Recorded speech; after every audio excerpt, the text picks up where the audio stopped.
Sir నమస్తే. నమస్కారం అండి. జై గోమాత. జై గోమాత.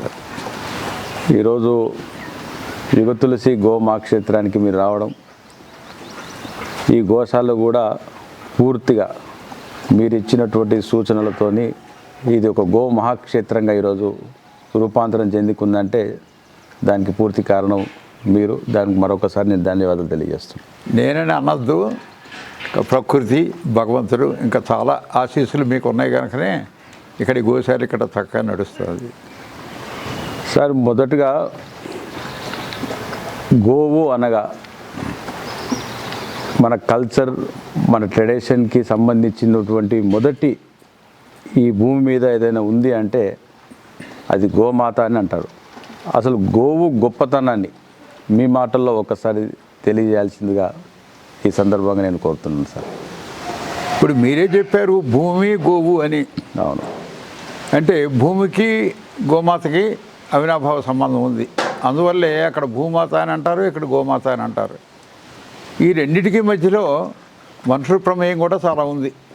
అది ఇప్పటి నుంచి కాదు, ఎప్పుడో శ్రీకృష్ణ భగవానుడి దగ్గర నుంచి కూడా గోవులను పోషించడం, ఆ గోవుల నుంచి వచ్చినటువంటి ఉత్పత్తుల్ని ఆయన అనుభవించడం, 10 మందికి చెప్పటం, గోవు విశిష్టతను ఆనాటి నుంచి మనం తెలుసుకుంటున్నాం.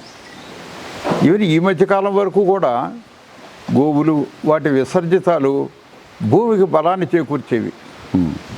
ఎందువల్ల ఏనంటే వాటి మలమూత్రాదుల్లో భూమికి కావలసినటువంటి పోషకాలను అందించే గుణం ఉంది కనుక. అవును. అదొకటే కాక మన భారతదేశం ఎక్కువగా వ్యవసాయం మీద ఆధారపడినటువంటి రైతులు ఉండేవాళ్ళు కనుక వ్యవసాయానికి కావలసినటువంటి కోడె దూడలను కూడా పుట్టించే ఒక జంతువుగా గోవుని చాలా ప్రేమగా చూసుకునేవాళ్ళు రైతాంగం ఈ మధ్య వరకు. ఓకే.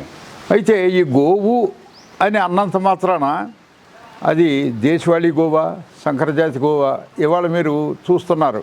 అవును. గోవు అనగానే చాలామందికి అనుమానం వస్తుంది, ఇది మన దేశవాళీ గోవా, సంకరజాతి గోవా రెండు ఒకటేనా? నేను నెక్స్ట్ అడగవే క్వశ్చన్ అదే ఉండే, మీరు దాన్ని పర్లేదు చెప్పండి. మీరు అడుగుదాం అనుకున్నారా? అంటే వాస్తవానికి అది మీకు ఒక్కళ్ళకే కాదు, చాలా మందికి కలిగే సందేహం కనుక మీరు అడగకుండానే నేను చెబుదాం. కాశ్మీర్ నుంచి కన్యాకుమారి వరకు దేశీ గోవు సంకరంతో వచ్చినటువంటి గోవు తేడా తెలియక చాలామంది ఐఏఎస్ ఆఫీసర్లు కూడా అది కూడా ఆవే కదనాయా, దాన్ని కూడా పాలిస్తున్నది, ఇది పాలిస్తున్నది, అది తాగుతే ఏంటి, ఇది తాగు తప్పేంటి అని కొంతమంది ఐఏఎస్ ఆఫీసర్లు ప్రజెంట్ కలెక్టర్గా పనిచేస్తున్న వాళ్ళు నన్ను ఉల్టా ప్రశ్నించిండ్రు. దానికి ఆ రోజు నాకు సైంటిఫిక్గా ఇది ప్రూవ్ చేయాలి సార్ అన్నప్పుడు నేను ఏమంటే మీకు ఫోన్ చేస్తే నాకు ఇమీడియట్గా మీరు అమెరికాలో సైంటిస్టులు ప్రూవ్ చేసిండ్రు దేశవాళీ గోవుల గొప్పతనం గురించి, సంకర దానివల్ల వచ్చినటువంటి సమస్యల పైన కూడా మీరు 2 పేజీల నాకు పంపించడం జరిగింది అది. సో ఈరోజు దేశవాళీ గోవుకి సంకరంతో వ్యాపారం చేస్తున్నటువంటి చాలామందికి ఈ రెండిట్లో వ్యత్యాసం చాలా ఉంది. కాబట్టి ఈ విషయంలో కూడా మీరు చాలా క్లారిటీగా చెప్పినట్టయితే, మొదటిగా తిరుమల తిరుపతి దేవస్థానంలోనే సంకర జాతి గోవు నుండి వచ్చే పాల ద్వారా తయారైన నెయ్యిని ఆనందం నిలయం పంపిస్తున్నారు. సో ఇంత అపచారం జరుగుతున్నది. అలాగే దేశవాళీ గోవు రోజుకి తగ్గిపోతున్నది, సంకరం పెరిగిపోతున్నది. దీనికి మనం ఏ విధంగా చేస్తే దీని మళ్ళీ తిరిగి పూర్వం మన తాత ముత్తాతలు ఏ విధంగా అయితే దేశీ గోవు అనగానే దేశీ గోవు తప్ప ఇంక వేరే పదం నిప్పించేది కాదు. అలాంటిది ఈరోజు ఇంకో కొత్త జాతి వచ్చి అన్ని జాతులని సర్వనాశనం చేస్తుంది. కాబట్టి దీనిపైన నాకు మీరు వివరంగా చెప్పాల్సిన అవసరం కూడా ఉంది సార్. బాగుంది.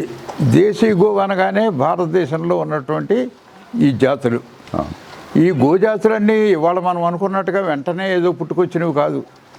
కొన్ని వందల వేల సంవత్సరాల నుంచి కొన్ని ప్రాంతాలకి అక్కడ ఉండేటటువంటి కొన్ని బ్రీడ్స్ పేరు కూడా చెప్పండి సార్. చెప్తాను. ఆ పరిస్థితులకు అనుగుణంగా అక్కడ పెరిగి ఆ రైతుల అవసరాల మేరకు ఏ రకమైన అవసరం కోసం రైతులని ఆ జాతుల్ని అభివృద్ధి చెందారో ఆ అవసరాల మేరకు అభివృద్ధి చెందినటువంటి జాతులు అవి ఎట్లా అండి అని అంటే, ఉత్తర భారతదేశంలో కనుక మనం చూసేటట్టుంటే రాజస్థాను, గుజరాత్, మరి పంజాబు, హర్యానా వరకు కనుక మనం ఆలోచిస్తే అత్యధిక పాల దిగుబడి ఇవ్వగలిగినటువంటి శక్తి సామర్థ్యాలు ఉన్న జాతులు ఉన్నాయి. అవేమిటంటే రెడ్ సింధీ, సాహివాల్, థార్పార్కర్. నిజంగా చెప్పాలంటే ఈ 3 జాతులు మన భారతదేశానికి చెందినవి కావు, పాకిస్తాన్కి చెందినవి.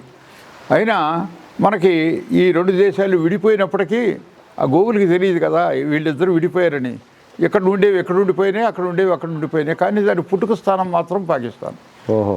కానీ పుట్టుక ప్రదేశంలోనూ మెట్టినింటి ప్రదేశంలో మన భారతదేశంలో కూడా ఇప్పటికి కూడా అత్యధిక పాలు దిగుబడి సామర్థ్యం కలిగిన వాటిగా మనకి రెడ్ సింధీ, సాహివాల్, థార్పార్కర్ తీసుకోవచ్చు. ఓకే. వాటి తర్వాత మనం ఆలోచించేటట్టుంటే రాజస్థాన్కి చెందినటువంటి జాతి మరొకటి ఉంది, రాథీ అని. అది కూడా చాలా బాగా పాలు ఇవ్వగలిగిన శక్తి సామర్థ్యాలు ఉన్నాయి. చాలా ఎత్తు తక్కువగా ఉంటుంది. మంచి పాడి దిగుబడి సామర్థ్యం కూడా ఉంది దానికి. ఇక మొత్తం అంతా బాగా చాలా ప్రాముఖ్యంగా తెలిసింది గిర్. ఓకే. ఈ గిర్రు, కాంక్రేజ్ జాతులు గుజరాత్కి చెందినవి. ఇంకా గుజరాత్లోనే మరికొన్ని జాతులు ఉన్నాయి. అవును. కానీ బాగా పాలు ఇవ్వగలిగిన జాతులు ఇవి. గిర్రు, మన ఇది థార్పార్కర్ కాదు. థార్పార్కర్ అనేది కాంక్రీజ్. థార్పార్కర్ అనేది పాకిస్తాన్కి చెందింది, రాజస్థాన్లో ఉంది. సాయివాళ్ళు ఈ మధ్యన వాస్తవానికి మీరు రెండు దేశాలుగా విడిపోయినప్పుడు ఈరోజు సాయివాల్ని చాలామంది నేను ప్రిఫరబుల్ ఏదన్నా సాయివాల్ అంటున్నారు ఇప్పుడు. సో అంత మంచి బ్రీడ్ని ఈరోజు మనం పక్క దేశం నుంచి ఆ రోజు మీరు అన్నట్టు గోవుకి ఏ దేశం పోతుందో తెలియదు, కానీ దాని బ్రీడింగ్కి కూడా ఈరోజు కొద్దిగా ప్రాబ్లం అవుతున్నటువంటి విషయాన్ని కూడా చాలామందికి నేను విన్నాను సార్. ఇది అది మీరు చెప్పేది యథార్థమే. కానీ ఇప్పుడు సాహివాల్ జాతివన్నీ అత్యధికమైన పాలు దిగుబడిస్తాయని లేదు, ఒక జాతి పాలు ఇవ్వని కాకుండా ఒకే జాతిలో కూడా కొన్ని ఆవులు పాలు ఎక్కువ ఇవ్వగలిగినవి ఉన్నాయి. అదే సాహివాల్లో కూడా పాలు తక్కువ ఇచ్చేవి ఉన్నాయి, చాలా ఎక్కువ ఇచ్చేవి ఉన్నాయి. అందువల్ల ఏంటంటే ఒక జాతితో పాటు ఆ ఆవు శరీర పరిమాణాన్ని బట్టి కూడా మారుతూ ఉంటుంది. ఏది పాలు దిగుబడి కానివ్వండి, శక్తి సామర్థ్యాలు కానివ్వండి, లాగే శక్తి కానివ్వండి. అయితే ఆ జాతులు ఆ ఉత్తర భారతదేశంలో ఉంటే అక్కడి నుంచి కన్నా మనం దక్షిణ భారతదేశానికి వస్తుంటే కొన్ని జాతులు ఉన్నాయి. వాటిలో గంగాతిరి అని అంటే వారణాసి పరిసర ప్రాంతాల్లో ఉత్తరప్రదేశ్లో ఉండేటటువంటిది కొంచెం పర్వాలేదు. అటు ఆ పాలు ఇవ్వటానికి, ఇటు పని చేయడానికి కూడా, వ్యవసాయ పనికి కూడా బాగా ఉపయోగపడినటువంటి జాతులు అవి. దాని తర్వాత మనకు మహారాష్ట్రకి చెందింది దేవుని, రెడ్ కాంధారి. మధ్యప్రదేశ్కి చెందినవి కూడా ఉన్నాయి, మాల్వి అని, మార్వారి అని, అట్లాంటి జాతులు ఉన్నాయి. మళ్ళీ ఇంకా అక్కడి నుంచి దిగువకు వస్తే మన ఆంధ్రప్రదేశ్లో ఒంగోలు జాతి ఉంది. మనకు అందరికీ తెలిసింది, అది అందరికీ తెలిసినటువంటిది ఒంగోలు జాతి. ఒంగోలు జాతి ఇవాళ మనకు ఒక ఆంధ్రప్రదేశ్కి చెందిందని మనం ఏదో గర్వంగా చెప్పుకుంటున్నామని కాదు. ఈ మధ్యనే జరిగిన పోటీల్లో ఒక ఒంగోలు ఆవుని 41 కోట్లకి కొన్నారు. 41 కోట్ల రూపాయలకి బ్రెజిల్లో కొన్నారు. మన ఒంగోలు జాతిని మనం గర్వంగా ఫీల్ అవ్వటమే, మనం గర్వంగా భావించటమే. కానీ మన దగ్గర అంత మాత్రం విలువైన గోవుగా మనం ఎవరు తీర్చిదిద్దామనంటే ఎవరి దగ్గర లేవు. కానీ పుట్టుక మాత్రం ఇక్కడే. కానీ పోషించితే మన దగ్గర ఆ ఒంగోలు జాతి లక్షణాలు గల గోవులు పుట్టడానికి చాలా అవకాశం ఉంది. కానీ ఆ పోషణలో ఉంది. దాంట్లో ఈ గోవులకన్నిటికీ మేపే రూపు, ఎక్కడైతే మేపు బాగుంటుందో అక్కడ రూపు కూడా బాగుంటుంది. బ్రెజిల్లో చక్కటి పచ్చిక బీళ్ళు ఉన్నాయి. పచ్చిక బీళ్ళు వేసిన చోట చాలా చక్కటి శరీర సౌష్ఠవంతో చాలా హుందాగా అక్కడ జాతిని అభివృద్ధి చేసుకుంటూ, దాని దగ్గర కొన్ని లక్షణాలు ఉన్నాయి, ప్రత్యేకమైన లక్షణాలు. ఏమిటంటే అక్కడ వాళ్ళకి ఒక ఈగ లాంటిది సీసీ ఫ్లై అని ఒకటి ఉంది. అది పెద్ద సమస్య. కానీ మన ఒంగోలు దగ్గర, మన భారతదేశానికి చెందిన గోవులకి మనిషి ముట్టుకున్న ఒక ఈగ వాలిన చర్మం జలధరిస్తుంది. ఈ జలధరింపు వల్ల ఈగ లేచిపోతుంది, అక్కడ దానికి గ్రిప్ దొరకదు. ఆ లక్షణం భారతదేశం గోవులకు ఉన్నాయి కనుక, అది విదేశాల్లో లేవు కనుక వాళ్ళు వీటిని తీసుకెళ్లారు. రెండోది వ్యాధి నిరోధక శక్తి ఎక్కువ మన దేశీ గోవుల్లో. అందువల్ల ఒంగోలు ఒకటనే కాదు, గిర్రెను కూడా తీసుకెళ్లారు, కాంక్రీజ్ని తీసుకెళ్లారు. వాళ్ళు విదేశస్తులు తీసుకెళ్ళి వాటిని కూడా బాగా అభివృద్ధి చేశారు. అందులో ఒంగోలు చాలా ప్రపంచ ఖ్యాతిగాంచింది. ఓకే. ఈ రకంగా మనం చూస్తే ఈ దేశవాళీ వాటి దగ్గర మూపురం ఉంటుంది ఆవులకి. విదేశీ వాటికి మూపురం ఉండదు. దేశీవాళి దానికి ఆవులకి గంగడోలు ఉంటుంది. విదేశీ గోవులకి గంగడోలు ఉండదు. గోవులు అని అంటే ఒక ఆవు అనే కాదు, గోవు అని అంటే గోధేనువు, గో వృషభము, అట్లాగా అన్నీ కలిపి. ఇప్పుడు ఈ దూడ ఉందనుకోండి, దాన్ని కూడా గోవుగానే మనం ముందు ప్రస్తావిస్తాం. అందువల్ల గోవు అని అంటే ప్రత్యేకించి ఆవు అనికే మీరు లెక్కగా ఆలోచించద్దు. ఆ రకంగా అవేమిటి, ఇప్పుడు నేను ఇందాక చెప్పినవన్నీ అటు పాడికి వ్యవసాయ పనులకి కూడా పనికొచ్చేవి. ఇక ప్రత్యేకించి వ్యవసాయ పనికి మాత్రమే పనికి వస్తాయండి, పాలు బాగా తక్కువ ఇస్తాయండి అనుకునే జాతులు కూడా ఇంకా దక్షిణ భారతదేశంలో ఉన్నాయి. అవి ఎట్లా అంటే కిల్లారి, కృష్ణా వ్యాలీ, అమృతమహలు, కాంగయాము, హల్లికారు, అంబలచేరి, ఈ జాతులన్నీ కూడా పాలు బాగా తక్కువ ఇస్తాయి, కానీ వ్యవసాయానికి చాలా ఒడిగా వెళ్తాయి. అందువల్ల రైతులు ఆ జాతులను కోరుకుంటారు. ఇవే కాకుండా పొట్టి జాతులు కూడా ఉన్నాయి. పొంగనూరు, వేచూరు, కాసరగడ్డు, బింజార్పూరు, మోటు, ఇవన్నీ కూడా పొట్టి జాతులు. ఈ రకంగా భారతదేశంలో ఉండే జాతులు 53 అవన్నీ గుర్తించినటువంటి జాతులు. బాగుంది సార్. దేశీ గోవులు ఇన్ని బ్రీడ్స్ మన భారతదేశంలో ఉన్నాయి అనేటువంటి విషయాన్ని మీ ద్వారా తెలుసుకోవడం కాకుండా కంటితో చూసే భాగ్యం కూడా మాకు కలిగించాలని భగవంతుని కోరుకుంటున్నాం. కానీ దురదృష్టవశాత్తు చాలా బ్రీడ్స్ ఇప్పటికీ అంతరించిపోయినట్టుగా నేను అనుకుంటున్నాను. ఎందుకంటే మీరు చెప్పిన అన్ని బ్రీడ్స్ అయితే నేను ఇప్పటికి చూడలేదు, కొన్ని బ్రీడ్స్ మాత్రం చూడగలుగుతున్నాం. ఈ చాలా బ్రీడ్స్ అంతరించిపోతున్నాయి. అసలు ఈ సంకరం అనేటువంటిది ఎక్కడి నుంచి మొదలైంది సార్ స్టార్టింగ్? యాక్చువల్గా ఈ సంకరం జాతి అంటే ఏంటి? చాలామందికి ఈ డిఫరెన్స్ తెలియాల్సిన అవసరం ఉంది సార్. ఎందుకంటే స్టార్టింగ్లో కూడా నేను అడిగాను, ఐఏఎస్ ఆఫీసర్లకి క్రాస్ బ్రీడ్కి, దేశవాళీ గోవుకి, సంకర జాతి గోవులకి డిఫరెన్స్ తెలుస్తలేదు. వాళ్ళకి చెప్పడానికి ఎట్లా చెప్పాలో కూడా నాకు అర్థమవుతలేదు. అంటే అసలు మన ఆవు అనేటువంటి దానికి అర్హత కూడా లేదని చెప్తే కూడా వాళ్ళు నమ్మడం లేదు. అసలు ఈ సంకరం అనేది ఎక్కడి నుంచి వచ్చింది? ఇది రావడానికి గల కారణం ఏంటి? దీనివల్ల నష్టపోతున్నటువంటి గోజాతి ఎలా దీన్ని మనం తిరిగి మొదటి ఏదైతే మన పూర్వం దీన్ని మనం తాత ముత్తాతలు అన్నా కదా, ఆ దగ్గరికి రాగలుగుతామా అసలుకి? లేకపోతే ఇది ఇట్లనే కొనసాగుతుందా? ఇదేమైనా పులి స్టాప్ పడే అవకాశం ఉందా?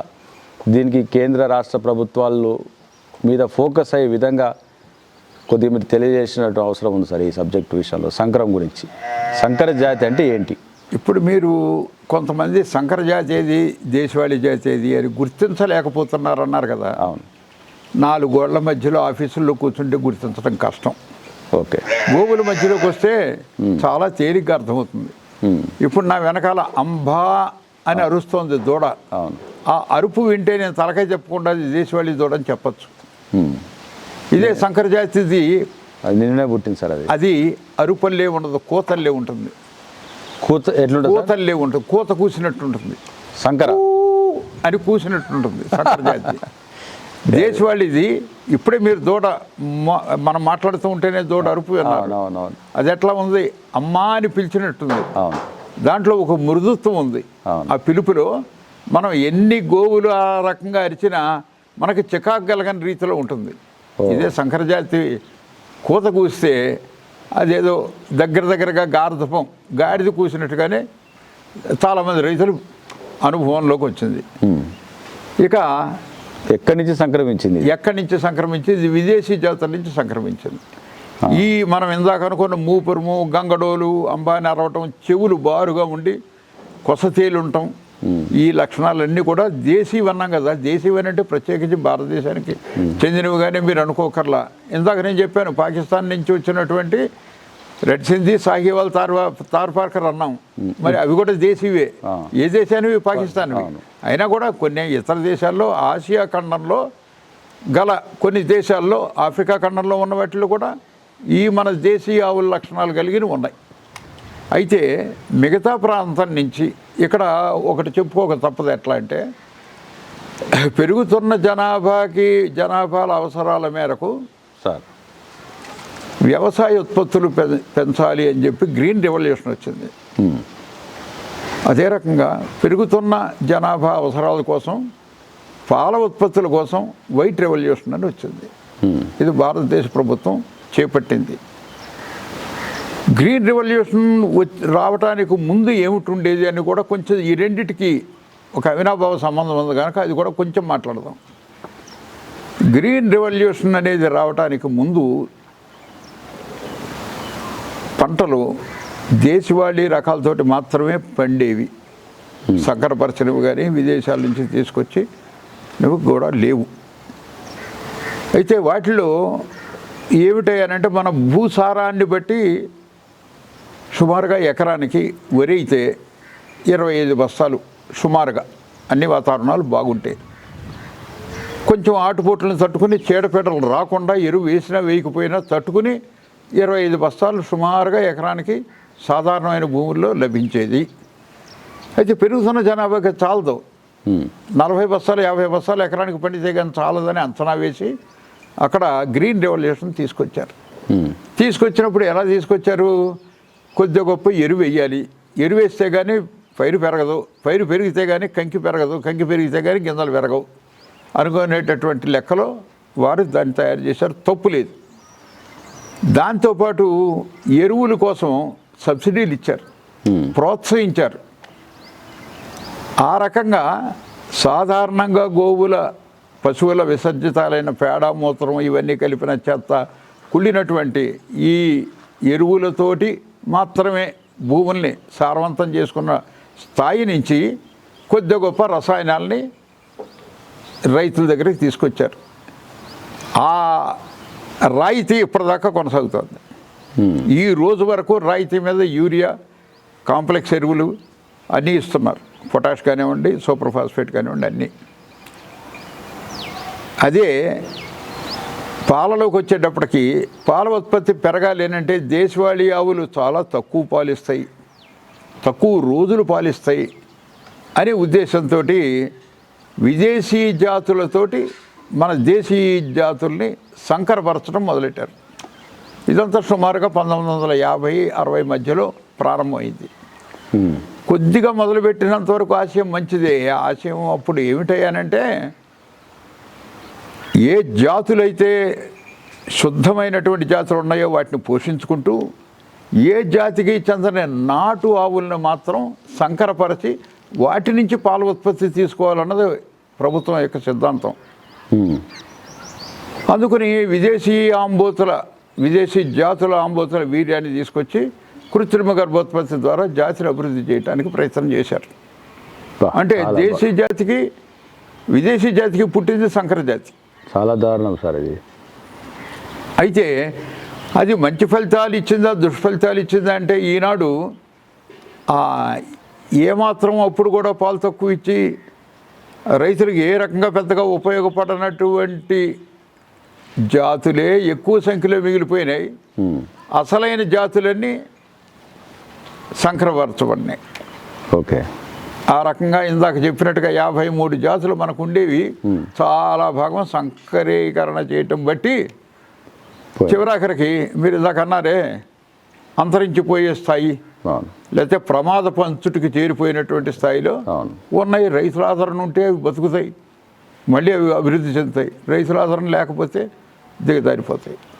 ప్రభుత్వం ఎప్పటికైనా దాని చెడు ఫలితాలను తెలుసుకుని మళ్ళీ గోవుల్ని పెంచడానికి ఇప్పుడు ఆ రసాయన ఎరువులకి ఏ రకమైతే ప్రోత్సాహకాలు రాయితీలు ఇచ్చారో ఆ రకంగా సేంద్రీయ వ్యవసాయం చేసే రైతుకి ఒక ఆవునివ్వటం కానీ లేకపోతే ఆవు పోషణ కింద సంవత్సరానికి 10,000 రూపాయలు ఆ రకమైన రాయితీని కల్పిస్తే మళ్ళీ వాళ్ళకి వ్యవసాయానికి కావలసినటువంటి ఎరువు దొరుకుతుంది, తన పిల్లలకి కుటుంబానికి కావలసిన పాలు దొరుకుతాయి. ఆ రకంగా సంకరజాతి వల్ల ఎవరైతే ఈ దేశీ గోవుని జాతి అంతరించిపోవటానికి కారకులయ్యారో మళ్ళీ వారే తిరిగి దాన్ని తీసుకొచ్చి దాని ఒక విలువల్ని మళ్ళీ చెప్పి బాగుపరిస్తే తప్ప ఇది సాధారణమైన మనుషులు చేయగలిగేది కాదు. చాలా మటుకి గ్రామాల్లో చూసినట్టయితే సార్ మీరు అన్నట్టు పాలు ఎక్కువ దిగుబడి రావడం వల్ల వానికి ఆర్థికపరమైనటువంటి డబ్బును చూసుకుంటున్నాడు తప్ప అక్కడ ఆరోగ్యకరమైనటువంటి పాలను చూడడం లేదు. దేశీ ఆవు పాలు మీరు తక్కువ ఇస్తాయి కొన్ని బ్రీడ్స్ అని చెప్పారు. సెలెక్టివ్ బ్రీడ్స్కి వీళ్ళు క్రాస్ చేపించి ఉన్న జాతిని అంతా కూడా టోటల్గా సర్వనాశనం చేసి ఈరోజు సంకరం నుంచి వచ్చేటువంటి పాలని పెద్ద వ్యాపారంగా చేస్తూ పెద్దలు కూడా బడా వ్యాపారాలు చేస్తున్నారు ఈ సంకర జాతి పాలతోని. చివరికి తిరుమలకు కూడా ఈ సంకర జాతి పాలన్నే ఉపయోగిస్తున్నారు. గ్రామాల్లో తిరిగి మళ్ళీ దేశవాళీ ఆవులని తీసుకెళ్ళి జెర్సీ ఆవులని మన బ్రీడ్ కాదన్నటువంటి విషయాన్ని అవేర్నెస్ ప్రభుత్వాలు చేయాలి, పెద్ద ఎత్తున ముందుకు చేస్తే బాగుంటుంది అన్నటువంటి మీరు ఆలోచన ఏదో చెప్తున్నారో, మీరు వెటర్నరీగా అసలు సంకర జాతిని మీ కళ్ళతో చూడకూడదు అనుకున్నది చూడాలనేటువంటి పరిస్థితి ఈరోజు వచ్చింది సార్. చాలా బాధాకర విషయమైనటువంటి ఏంటంటే క్యాన్సర్ హాస్పిటల్స్ విపరీతంగా పెరిగిపోతున్నాయి భారతదేశంలో. మన దేశీయాల ఆవులను విదేశాలకి ఎగుమతి చేసుకున్నాం, మనం రోగం దిగుమతి చేసుకున్నట్టుంది మీరు చెప్పిందే బట్టి చూస్తే. దీన్ని ఎగుమతి అయింది, రోగం దిగుమతి అయింది. మనకి అక్కడ వచ్చింది సంకర జాతి కాదు, డైరెక్ట్గా డిజీజెస్ని మనం ఇంట్లోకే తీసుకొచ్చేస్తున్నాం, కిచెన్లకి తీసుకొచ్చేసినాం మనం రోగం. దీని విషయంలో ఎంత అవేర్నెస్ చేసినా కూడా ప్రభుత్వానికైతే ఈ డిఫరెన్షియేట్ ఈరోజన్నా మీ ద్వారా తెలవాలని చెప్పేసి నేను ఆశిస్తున్నా. సంకర జాతి అంటే ఏంటి, మీరు అన్న 4 గోడల మొదలు కూర్చుంటే సంకరానికి దేశీకి తెలియదు అన్నటువంటి మాట చాలా మంచి మాట. ఈ సన్నాసులకి ఇట్లన్నా కళ్ళు తెరిచి దేశీకి సంకరానికి తేడా తెలుసుకొని గ్రామాల్లో తిరిగి దేశవాళీ గోవులను తీసుకెళ్లే విధంగా ప్రభుత్వాలు పనిచేయాలనేటువంటి కూడా ఒక మంచి సూచన. ఇది బాగానే ఉంది సార్. ఇంకొకటి ముఖ్యమైన విషయం, ఈ మధ్యనే మీరు గో సంజీవిని అని శ్రీ చాగంటి కోటేశ్వరరావు గారి చేతుల మీద రవీంద్ర భారతిలో పుస్తక ఆవిష్కరణ చేశారు.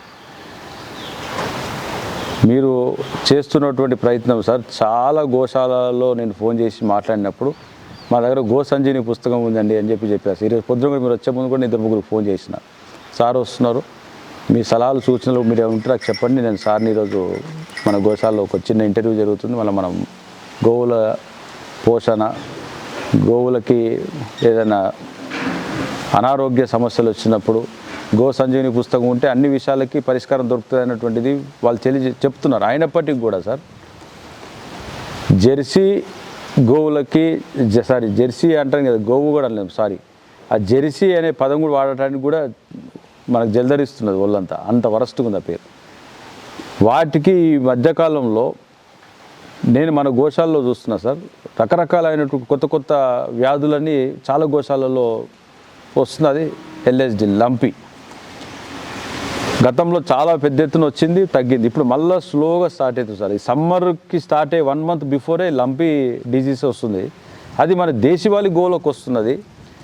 ఈ సంకరం గోవుకి అసలు శక్తి లేదు, అది దానికి ఏది పనికిరాని గోవుకి దానికి రావకపోవడం ఏంటి, దీనిలో ఏంటిది కుట్రలో భాగమా ఏంటి నాకు అర్థమైతే ఈ ప్రశ్నకి ఆన్సర్ దొరుకుతలేదు సార్. ఇది దేశవాళీ గోవుకి ఎల్ఎస్డి రావడం ఏంటి, జెర్సీ ఆవుకి ఈ బ్రీడ్కి మాత్రం అసలు దాని పక్కన వదిలేస్తే కూడా దానికి లంపి వస్తలేదు. ఇది ఎందుకు, దీనికి పులి స్టాప్ పెట్టబడాలి, ఎట్లా దీని పరిస్థితి? నిన్న రీసెంట్గా భారత్ బయోటెక్ వాళ్ళు కూడా టీకా తీసింది దాని మీద. ఆ టీకా దొరకాలంటే ఎట్లా చేయాలి అవన్నీ కూడా కొద్దిగా మాకు తెలియజేయండి సార్. ఎందుకంటే ఎక్కడ వెతకాలి, ఇంజక్షన్ ఎక్కడ దొరుకుతుందో. ఈ గోపాల్ మిత్ర ప్రతి ఊళ్ళలో అందరు వీళ్ళు ఎంటర్ అయిపోయినారు, వాడు ఇన్సెమినేషన్ చేసేస్తున్నాడు, ఒరిజినల్ బుల్తో క్రాసింగ్ చేయించకుండా ఇంజక్షన్ ద్వారా వాడికి ఏది కావాలంటే అది ఇచ్చేసిపోతున్నాడు. అంత దుర్మార్గంగా ఇంత జరుగుతున్నా కూడా దీన్ని ప్రశ్నించడానికి ఎవరు ముందుకు వస్తలేదు. ఫస్ట్ గో సంజీవినిలో మీరు ఎల్ఎస్డి గురించి రాసినప్పటికి కూడా చాలా దూడలు చేజారిపోతున్నాయి సార్. దీనికి ఏమైనా ఆన్సర్ ఉన్నదా, ప్రికాషనరీ? మీరు చాలా ప్రశ్నలన్నింటినీ కలిపి అడిగారు నన్ను. అవును, చివరాఖరికి ఎల్ఎస్డి గురించి అడుగుతున్నారు. అవును. సరే, ఎల్ఎస్డికి చెప్పడానికి ముందు మనం ఇందాక ఏదైతే విషయాన్ని కొంతవరకు మాట్లాడుకున్నామో దాని కొనసాగింపుగా సంకరజాతి దేశీ ఆవులు పాలు విషతుల్యం అన్నది మీరు కూడా కొంచెం సూచించారు. అది చాలామంది గ్రహించారు కనుకనే చైతన్యం కొంతవరకు వచ్చింది. ఇప్పుడు విదేశీ జాతులతోటి దేశీ జాతులను సంకరపరచడం తగ్గింది. ఇది అంతా కూడా ఒక 15 సంవత్సరాలు ఈ మధ్యలోనే ఈ విదేశస్తులే సంకర జాతి లేకపోతే విదేశీ ఆవుల పాలని A1గా విభజించి మన దేశీ ఆవుల పాలని A2గా విభజించారు. అయితే A2 A1 అనుకునేది ఏ పేరు పెట్టుకున్నా విదేశీ జాతుల నుంచి కానీ సంకర జాతుల నుంచి కానీ వచ్చినటువంటి పాలని వినియోగిస్తే దానిలో పోషక విలువల మాట ఎటున్నా వ్యాధి కారకాలు చాలా ఉన్నాయి. BP, sugar, kidney problems, kidney సమస్యలు ఇట్లాంటివి చాలా వస్తున్నాయి. A1 A2 క్లాసిఫికేషన్ ఎవరు చేశారు సార్? ఇది విదేశస్తులే చేశారు. మనం చేసామనుకోండి, మీరు చేసుకున్నారు కనుక మీ జాతులకు గొప్పగా అనుకుంటారేమో, అలాంటిదేం లేదు.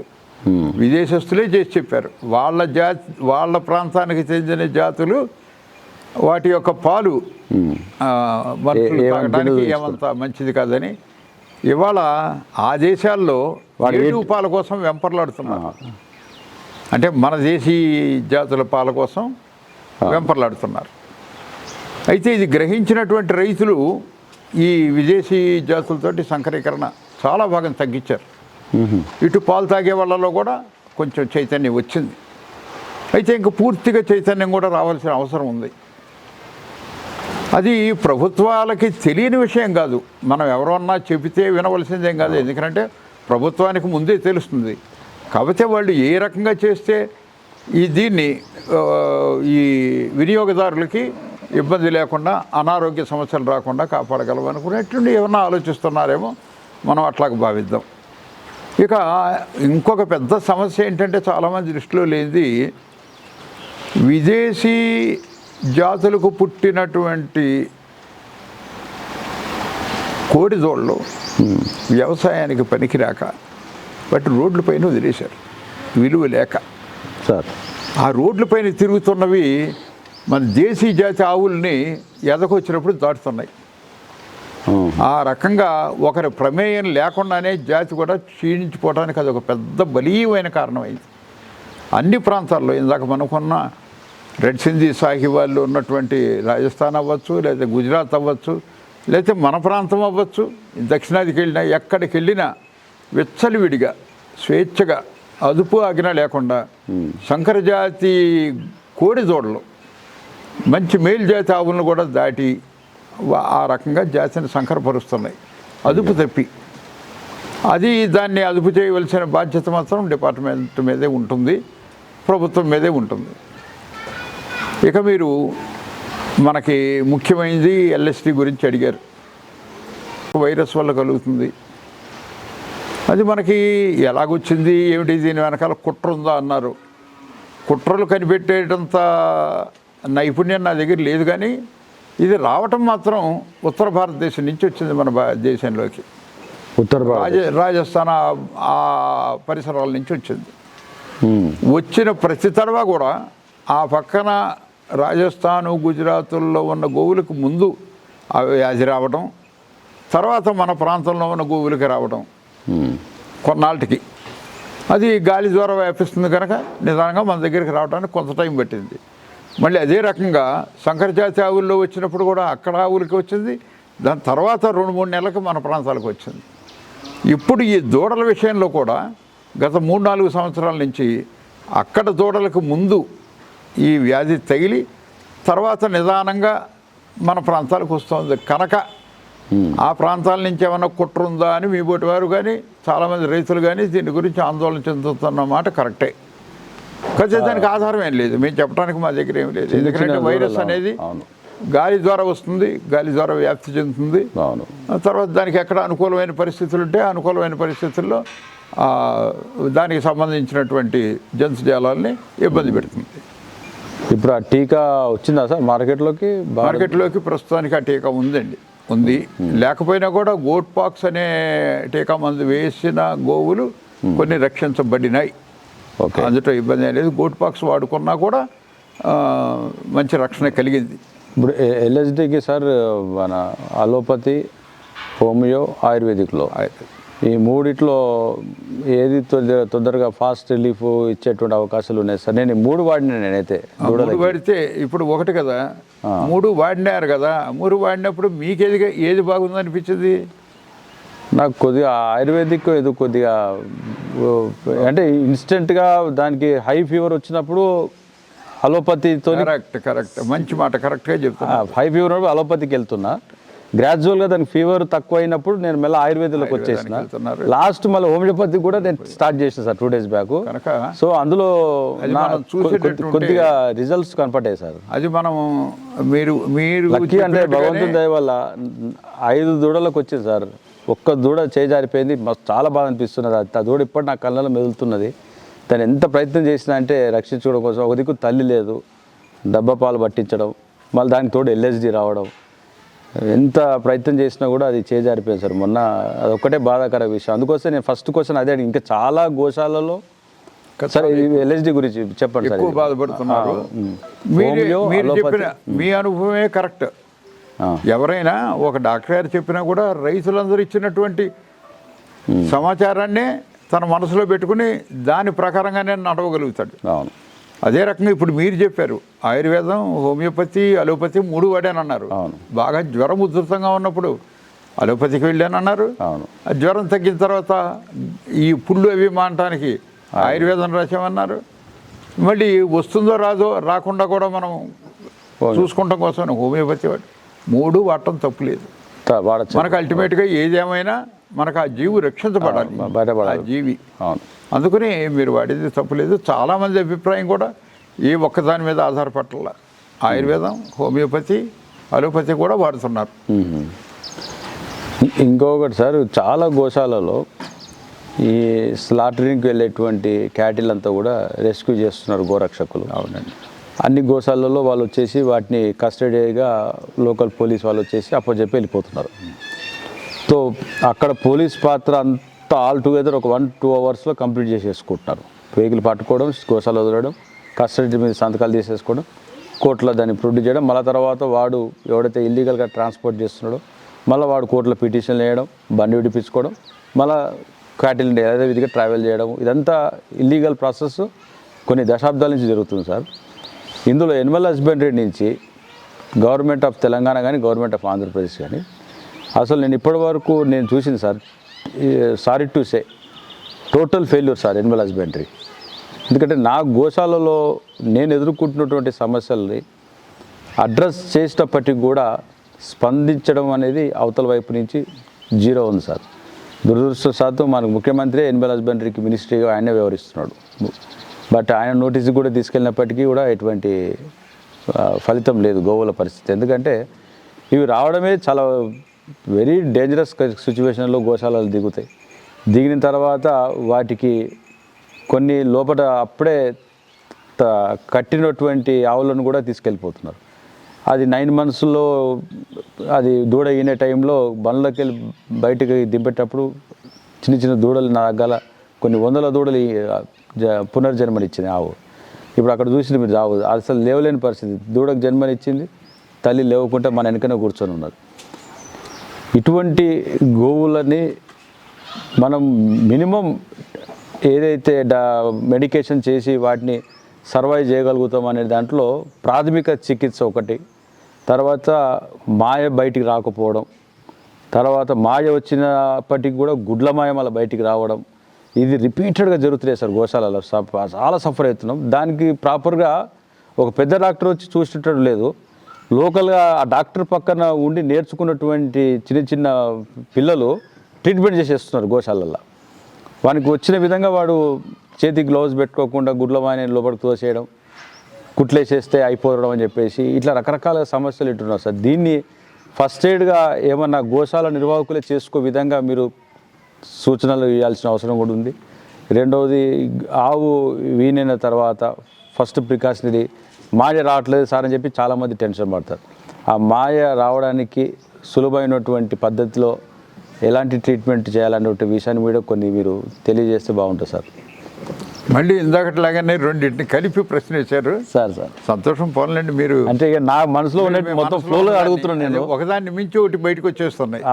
లేకపోతే నేను మరి అంత ఆవేశంగా చెప్పలేకపోవచ్చు. పర్లేదు సార్, పర్లేదు. ఒకటిలేండి, మీరు బాధపడ్డారు కనుక మీ కడుపులో ఉన్నవన్నీ ఒక మాట బయటికి రావడం సహజం. అయితే మీరు ఇందాక ఒక మాట అన్నారు, దురదృష్టవశాత్తు యానిమల్ హస్బెండరీ మినిస్ట్రీ ముఖ్యమంత్రి గారి దగ్గరే ఉందన్నారు. నేనేమంటానంటే దాన్ని అదృష్టంగా తీసుకోండి సార్. ఎలా తీసుకోవాలి?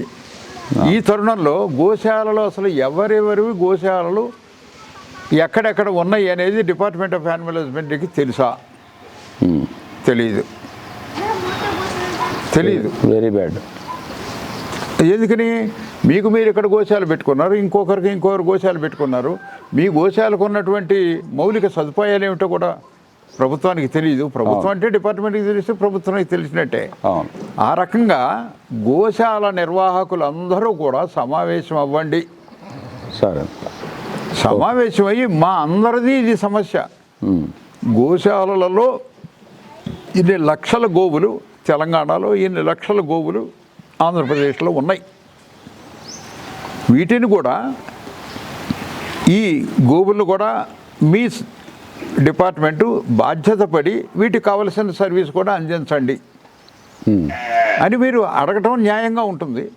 అయితే మీ దగ్గర ఎన్నున్నాయి, ఎవరి దగ్గర ఎన్ని ఉన్నాయి అనుకునే వివరాలు కూడా ముఖ్యమంత్రి గారికి ముందు చెబితే, మళ్ళీ మీరు ఇందాక దురదృష్టం అన్నారు. నేను అదృష్టవశాత్తని ఎందుకంటున్నానంటే, మళ్ళీ ఒక మంత్రి గారికి చెప్పి ఆయన కూడా మళ్ళీ ముఖ్యమంత్రి గారికి చెప్పి నీ లేకుండా ఆయనే డైరెక్ట్గా చెప్తున్నారు కనుక 2 in 1 అన్ని పనులు ఒక్క మాట అయిపోతాయి. మీరు ఎంత త్వరగా గోశాల నిర్వాహకులు అందరూ కూడా కలిసి మీ సమస్యలన్నింటి ఏమైనా అవ్వచ్చు, పశుగ్రాస విత్తనాల గురించి అడగచ్చు, వైద్యం గురించి అడగచ్చు, లేదా LSD గురించి అడగచ్చు, వ్యాక్సిన్ గురించి అడగచ్చు, వ్యాక్సిన్ ఉచితంగా ఇవ్వమని అడగచ్చు. ప్రభుత్వ పరంగా చాలా చేస్తున్నటువంటి ప్రోగ్రాముల్లో మీకు ఏవి ఉపయోగంలో ఉన్నాయి, ఏవి ఉపయోగంలో లేవు, ఇంకా ఏం చేస్తే బాగుంటుంది అనేటటువంటివన్నీ మీరు కొన్ని ప్రతిపాదనలు ఇవ్వచ్చు. ఆ రకంగా వెంటనే దాని గురించి ప్రయత్నం చేయండి. 1 నెలలో మీరు అందరూ కలవటం పెద్ద సమస్య ఏం కాదు. తప్పకుండా సార్. అది గోశాల మొత్తం ఉభయ తెలుగు రాష్ట్రాల్లో రెండు వర్క్షాప్స్ పెడతాం. మరి గోశాల, గోకులం ఇదంతా ఒకటే. ఈ పార్టీ రకంగా చూసుకున్నా ఒకటే, కులం ప్రకారంగా చూసుకున్నా ఒకటే. అవును. కనుక ఈ గోశాలలకి నిర్వాహకులందరూ ఒకటే అనే భావంతో అందరూ సమిష్టిగా కనుక కృషి చేస్తే ఇది పెద్ద సమస్య ఏం కాదనుకుంటున్నా. ఉదాహరణకి ఈ మధ్యన సత్యం శివం సుందరం గోశాల వారు ఒక ప్రైవేట్ వెటనరీ హాస్పిటల్ ప్రారంభించారు. ఈలోపు వారిని సంప్రదించండి, వారు చేయగలిగిన సహకారం ఉచితంగా అందిస్తున్నారు. ఓకే, అవును. మన దగ్గరికి వాళ్ళు అదే ఆవుకే దూడ పుట్టి ఇదైంది, LSD వచ్చింది. అందువల్ల కొన్ని మార్గాలు ఉన్నాయి. కాకపోతే వారు చేయడానికి కూడా మన సైడ్ నుంచి మనం ఏం చెప్పాలి, వారి సైడ్ నుంచి ఉండేటటువంటి కష్టాలు ఏమిటి, దాన్ని ఎలాగ అధిగమించాలనుకునేది మంత్రి గారితో, ముఖ్యమంత్రి గారితో చెప్పినప్పుడు తర్వాత ఒక సొల్యూషన్ తప్పనిసరిగా దొరుకుతుందని అనుకుంటున్నా. గుడ్ల మాయ అది మీరు ఒకటి చెప్పారు, ఒకటి అది నేను పూర్తిగా చెప్పగలిగానా లేదా అని అనుకునే లోపే మీరు గుడ్లమాయ అంటున్నారు. మీకు కారణం ఏంటంటే మీరు ఒకటి ఆలోచించే లోపే ఒక ఆవు గుడ్లమాయ గబికిని బయటకు వచ్చిందని మీ మనిషి చెప్తాడు. మీ ఆదర్శ అట్లాంటిది కనుక మీరు వెంటనే అడిగారు. గుడ్లమాయ ఇవన్నీ కూడా ఏమిటంటే గోవు యొక్క పోషణ మీద ఆధారపడి ఇవన్నీ మారతాయి. ఆరోగ్యవంతంగా పోషించినప్పుడు పెద్దగా ఈ గుడ్ల మాయలు వేయకపోవటం ఇట్లాంటివన్నీ, గుడ్ల మెయ్య ఇది మాయ వేయకపోవటం, గుడ్ల మెయ్య ఇట్లాంటివన్నీ కూడా వస్తూ ఉంటాయి. ఇవి పోషణ సరిగా లేదు అని అంటే కొన్ని కారణాలు మీ చేతుల్లో కూడా లేని ఉన్నాయి. మీ దగ్గర ఉండే ఆవులన్నీ వీటి పూర్వ చరిత్ర మీ దగ్గర ఉందా అంటే లేదు. అక్కడ కబేళాకి వెళ్తుంటే ఆపారు, తీసుకొచ్చారు, కట్టేశారు. అందులో చూడు ఏదో తెలియదు. అవును. అది దూడ వేరే తప్పుకున్నదా, ఇది పాడిదా, అవునా కాదా ఏమీ తెలియనటువంటి చాలా విషాదమైన పరిస్థితుల్లో గోవులు మీ దగ్గరికి వస్తున్నాయి. కరెక్ట్. మీరు వాటికి ఉన్న దెబ్బల్ని తగ్గించి వాటికి అన్నిటికీ సౌకర్యాలు కల్పించడంలోనే మీ సమయం సరిపోతుంది. అవును. మీకు కొంత అండ కావాలి. అవును. ఆ అండ ఎక్కడి నుంచి రావాలంటే డిపార్ట్మెంట్ నుంచి రావాలి, తప్పదు. ఇందాక మీరు అడిగిన దాంట్లో డిపార్ట్మెంట్ నుంచి కూడా పశుసంవర్ధక శాఖ నుంచి తప్పనిసరిగా మద్దతు ఉంటేనే పని జరుగుతుంది. ఈ గోరు చుట్టు మీద రోకలు పూట అన్నట్టుగా రాను రాను వ్యవసాయం నుంచి రావాల్సినటువంటి వరిగడ్డి అట్లాంటివన్నీ కూడా తగ్గిపోతున్నాయి అవును. పరిమాణంలో. నెల ఉంచుకోవడానికి కూడా కష్టమైనటువంటి స్థాయిలో బండిల్స్ కట్టి వస్తున్నాయి. అవును. అది వరకు మళ్ళీ కట్టలు వచ్చేవి, వాములు వేసుకుంటాం, వర్షాకాలం కూడా బయట ఉండేవి అనుకునే పరిస్థితి లేదు. అవును. ఉరిగడ్డి అట్టాగే ఉంది, పచ్చగడ్డి అట్టాగే ఉంది. ఏ ఒక్కటి కూడా దానాలతోటి మేపేటటువంటి పరిస్థితి కాదు. అది ఇంపాసిబుల్. అది చాలా కష్టమైంది ఇవాళ. ఎందుకంటే ఏ దానా కేజీ 30 రూపాయలు పై మాట. కనుక వీటన్నిటి కూడా పశుసంవర్ధక శాఖ యొక్క పథకాలను కూడా మనం గోశాల వాళ్ళు దాన్ని అమలు పరిచేటట్టుంటే గోపోషణ కొంచెం అనువుగా ఉంటుంది. ఇందాక ఈనే పశువు దీనికి ఎట్లాగా అన్నారు. ఈనటానికి ముందే జాగ్రత్త తీసుకోవాలి. సుమారుగా ఒక నెలకి ఈన తాయి అనే వాటిని అన్నింటినీ ఒక పక్కన కట్టేసుకోవాలి, లేదా మరో గోష్ఠంలో కట్టాలి. వాటికి ఈ నెల్లాళ్ళు అంటే ఈనేంత వరకు ప్రత్యేకమైన శ్రద్ధ తీసుకోవాలి. ప్రత్యేకమైన మేపులు మేపాలి. వాటికి బలవర్ధకమైన పోషక విలువలు కలిగినటువంటి ఆహారం ఇవ్వాలి. అది కూడా ఎక్కువగా పచ్చగడ్డి రూపంలో ఇవ్వాలి. పచ్చగడ్డి. ఆ పచ్చగడ్డి అంటే ఏమిటి? మనం దాంట్లో 2 రకాలు ఉంటాయి.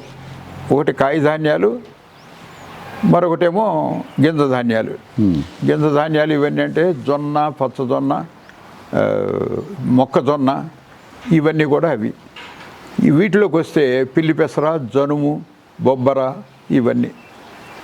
అయితే వీటిని కూడా పెంచుకుని 2:1 నిష్పత్తిలో, అంటే అది ఒక 60% ఉంటే ఇదో 40%, అదో 70% ఉంటే ఇదో 30% కలిపి మేపితే దాని కడుపు నిండుతుంది, దానికి ఒక సంతృప్తి ఉంటుంది. ఈ గోశాలలో నేను హాయిగా బతుకుతున్నాను అనేటటువంటి భావన అది మీకు వ్యక్తపరుస్తుంది. అంతేగాని నాకు చాలట్లేదు, మేత చాలట్లేదు అనుకునే రోదన గోవు నుంచి మనం వినకూడదు. వినేటటువంటి పరిస్థితి ఉన్నప్పుడు గోశాల నిర్వహించకూడదు. నేను ఒకటి గమనించా, గోవులు రైతుల దగ్గర ఉన్నప్పుడు, గోశాల దగ్గర ఉన్నప్పుడు, గోశాలలో ఉన్నప్పుడు కంటి వెంట నీళ్లు కారుస్తున్నాయి వాటి బాధతోటి.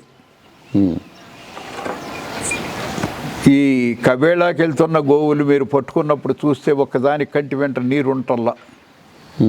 కారణం ఏమిటి? గోవులో ఏదో పవిత్ర, రోజు హింసించే బదులు ఒక్క నిమిషంలో అక్కడ నిమిషంలో వెళ్తున్నామని దానికి తెలుస్తోంది, జరిగిపోతుందని. అటువంటి జ్ఞానం ఉండబట్టే, మనిషి కన్నా ఎక్కువ జ్ఞానం ఉండబట్టే అది చాలా పవిత్ర గోవైన గోవు అనుకుని మీరందరూ కూడా గోవును పోషించడానికి గోశాలలో పెడుతున్నారు. అవును. దానికి వెళ్లకుండా ఆపిన వాళ్ళు మరి మీరు ఇంకా అంతకన్నా మేపాలి. మేపడానికి వనరులేవి లేవు. గోశాలలో మొట్టమొదట గోవులు తిరిగేటటువంటి భూమి కావాలి, తిరగాలి. గోచర భూములు అనే అన్యాక్రాంతం, గోచర భూములు ఇవన్నీ అన్యాక్రాంతమైనవి. అవి వాళ్ళు మీరు నేను ఎవరో ఆపగలిగింది కాదు. పోషణ గోశాలల వారికి పచ్చిక బీళ్ళన్నా ఉండాలి. పొద్దున్నే 7 గంటలకు పచ్చిక బీళ్ళలోకి వదిలితే సాయంకాలం 4 గంటల వరకు, ఈ సమయం వరకు తిరిగి ఎంత ఉన్నా సరే, ఎంత మేత ఉన్నా తిరగటం వెనకాల. సూర్యకిరణాలు కూడా దాన్ని ఒంటిని తాకుతాయి, దాని ద్వారా కూడా శక్తి వస్తుంది. అవి మళ్ళీ రాత్రికి వచ్చి వాటికి స్వేచ్ఛగా పడుకుంటాయి. ఇప్పుడే అసలు మీకు పచ్చిక బీళ్ళే లేవు. మీరు షెడ్యూల్లో ఏమేశారో అదొకటి తినుంటున్నాయి. అది పొట్ట నిండటం లేదు. అందువల్లే మీరు గమనించారో లేదో, గోశాలలో తిరిగితే నాలిక తిప్పుతూ ఉంటాయి. రోలింగ్ ఆఫ్ ది టంగ్, నాలిక ఇట్టటి తిరుగుతూ ఉంటుంది. ఎందుకని అంటే డొక్క నిండక. డొక్క నిండేటట్టుగా దానికి తినటానికి భగవంతుడు ఇచ్చినటువంటి శక్తి ఏమిటాయనంటే పచ్చగడ్డి తినటానికి, ఉరిగడ్డి తినటానికి అది వెయ్యాలి. అది వేయడంలా అంత మూసిగడ్డి ఆ మూసిగడ్డి అంతా విషతుల్యమైందే. ఇప్పుడు మధ్యాహ్నం సూపర్ నేపర్ అని ఎక్కువ వినపడుతుంది. సూపర్ నేపేరు మంచిదే. సూపర్ మధ్యాహ్నం ఎక్కువ అది బాగా వినపడుతుంది. సూపర్ నేపేరు, మొక్కజొన్న. హైదరాబాద్ చుట్టుపక్కల కూడా కొంతమంది మొక్కజొన్న మేపగలిగినటువంటి గోశాల వారు ఉన్నారు, నేను చూశాను. రైతులు కూడా ఉన్నారు. ఈ మూసిగడ్డి ఆ రకంగా ఈయన మోపయ్యేంత వరకు శ్రద్ధగా చూసుకోవాలి. ఓకే. ఇక 2 రోజుల్లో ఈంతనగా వీటిని ప్రత్యేకంగా మనం శ్రద్ధగా పగలు రాత్రి ప్రతి గంటకు ఒక మాట చూసుకోగలిగినటువంటి ఒక విభాగంలో ఒక షెడ్లో కానీ అదే షెడ్లో ఒక పక్కన కానీ కట్టుకోవాలి. దానికి కావలసినటువంటి ప్రదేశం ఉండాలి. స్వేచ్ఛగా నొప్పులు వచ్చినప్పుడు ఈనేటటువంటి పరిస్థితి ఉండాలి. బెదరకుండా, అది బాధపడకుండా మనం వెళ్ళి దానికి సహాయపడటానికి వీలైనటువంటి ప్రదేశంలో దాన్ని కట్టి ఉంచాలి. నొప్పులు పడుతున్నాయి అనగానే ధాన్యం నానబెట్టాలి. దూడని బయటికి వేయగానే అంటే ఏనగానే ఆ ధాన్యం చెక్కబద్దగా దంచి పొట్టు చెరగకుండా అంటే ఊకపోయి పోకుండా దానికి ఉండే డెక్కిలికి గిట్టలకు ఉండేటటువంటి దూడ గిట్టలకు ఉండేటటువంటి మెత్తని పదార్థం ఉంటుంది. దాన్ని గిల్లేసి దాంట్లో కాల్షియం ఎక్కువ ఉంటుంది. దాన్ని ఈ దంచిన ధాన్యంలో కలిపి ఆవుకి తినిపించాలి. దూడ దాని గోర్లది గిల్లి గోళ్ళని గిల్లి పెట్టాలి. చాలా ఇంట్రెస్టింగ్ ఉంది. ఎందువల్ల అంటే దాంట్లో కాల్షియం ఉంటుంది. మీరు గిల్లినా గెల్లకపోయినా దూడ నడిచేటప్పుడు అది ఊడిపోయేదే. అవునా, ఇట్లా వచ్చేస్తుంది, క్యాప్ లెక్క వచ్చేస్తుంది, చాలా తేలిగ్గా వస్తుంది. దాన్ని పెట్టినప్పుడు దానికి వెంటనే కాల్షియం అందించారు. ఈ పొట్టు ఇవ్వటం వల్ల కొన్ని లోపల ప్రక్రియలు జరిగి మాయ వేయటానికి దోహదపడుతుంది. ఓకే, అప్పటిదాకా డిఫాల్ట్ పెట్టాల్సిందే, పెట్టాల్సిందే, తప్పనిసరిగా. మాయపడిన దాకా చూడకుండా పెట్టాల్సిందే. మాయపడేదాకా మీరు చూడవలసిన పని లేదు. ఎప్పుడైతే మాయపడలేదని ఆగారో మాయపడటం అవుతుంది. ప్రాసెసింగ్ అనేది అయిపోతుంది. ఇది పెట్టిన తర్వాత ఇది చాలా లేక దూడని తీసుకెళ్ళి పాలు కుడిపేయాలి. మాయ వేసిందా లేదా మీకు అనవసరం. దూడ కుడిచేటప్పుడు కూడా కొన్ని హార్మోన్ల ఉత్పత్తి వల్ల మాయ పడుతుంది. అది గ్రహించక ఇంకా మాయ పడలేదు, ఇంకా ఇప్పుడే మనం దూడని వదిలితే ఎట్లాగో అని అనుకుని దూడని వదలరు, అది తప్పు. ఓకే, ఈయనని అరగంటలోపు దూడని కుడిపేయాలి. తర్వాత ఈ దూడని ముర్రుపాలు ఉన్నంత వరకు అంటే జున్నుపాలు ఉన్నంత వరకు రోజుకు 5-6 పర్యాయాలు కొద్దిగా తాగేటట్టుగా అవకాశం ఇవ్వాలి. అప్పుడే పుట్టిన దూడలు మన దేశీ జాతి ఆవు దూడలు అయితే రోజుకు 3-4 లీటర్ల మధ్యలో తాగి హరాయించుకుంటాయి. అది ఆ దూడకు చాలా అవసరం. దాంట్లో ఎందుకంటే పోషక విలువలు చాలా ఉంటాయి, వ్యాధి నిరోధక శక్తి చాలా ఉంటుంది. ఆ జున్నుపాలు దూడకు చాలా అవసరం. ఆ జున్నుపాలు మనం పిండుకుందాంలేండి, ఆ దూడ తర్వాత తాగుతుంది కదా అని అంటే కుదరదు. ఆ 3 రోజులు ఇచ్చే జున్నుపాలు దూడ కోసమనే గత 1 నెల రోజుల నుంచి దాని తల్లి పొదుగులో దాన్ని చేర్చుకుంటూ వచ్చింది. ఎక్సెస్ అయిపోతాయి కదా సార్ పాలు? ఎక్సెస్ అయినప్పుడు తీయండి. ఓకే, దూడకి అయినప్పుడు తీయండి. ఎక్సెస్ కాకుండానే ఎక్సెస్ అయిన పాలు జున్ను చేసుకొని మనుషులు తింటున్నారు, శుభ్రంగా తినచ్చు. ఎక్సెస్ అయితే మీరు ఎక్కువ పాలు ఉంటే, ఎక్కువ పాలు దిగుబడి ఉంటే ఇప్పుడు సుమారుగా రోజుకి 4-5 పర్యాలు తాగిస్తున్నాం అని అంటే ఒక్కొక్క తడవకి లీటర్ పాలు అది కురుచుకుంటూ ఉంటే పెద్ద సరిపోతుంది. అది అయినాక ఈయన వెంటనే అక్కడ ఈ నొప్పులు తగిలినాయి అనగానే ధాన్యం నానేయటం, 2 నువ్వులు నలగొట్టేసి దాంట్లో బెల్లం కలిపి చిమ్మిలి చేసి తినిపించేయటం. నువ్వులు 2 ఉన్నాయి కదా సార్, తెల్లయి నల్లయి? నల్ల నువ్వులు చాలు. తెల్ల నువ్వులు ఖరీదు ఎక్కువ, నల్ల నువ్వులు సరిపోతాయి. కాకపోతే దాంట్లో ఇసుక మట్టి రాళ్ళు లేకుండా చూసుకుని దాన్ని శుభ్రంగా మెత్తగా నలగొట్టి, లేదు ఈ రోజుల్లో మిక్సీ వచ్చింది కనుక మిక్సీ పెట్టేసి బాగా నలిగిన తర్వాత బెల్లం కలిపి ఉంచుకుంటాం. ఈనిన తర్వాత వెంటనే పెట్టేయటం. ఓకే, అది కూడా మాయ పడటానికి ఉపయోగపడుతుంది. మాయ ఎప్పుడైతే సకాలంలో పడిందో ఇక గర్భకోశం మీద భారం కొంచెం తగ్గుతుంది. మొక్కటం అదంతా ఉండదు.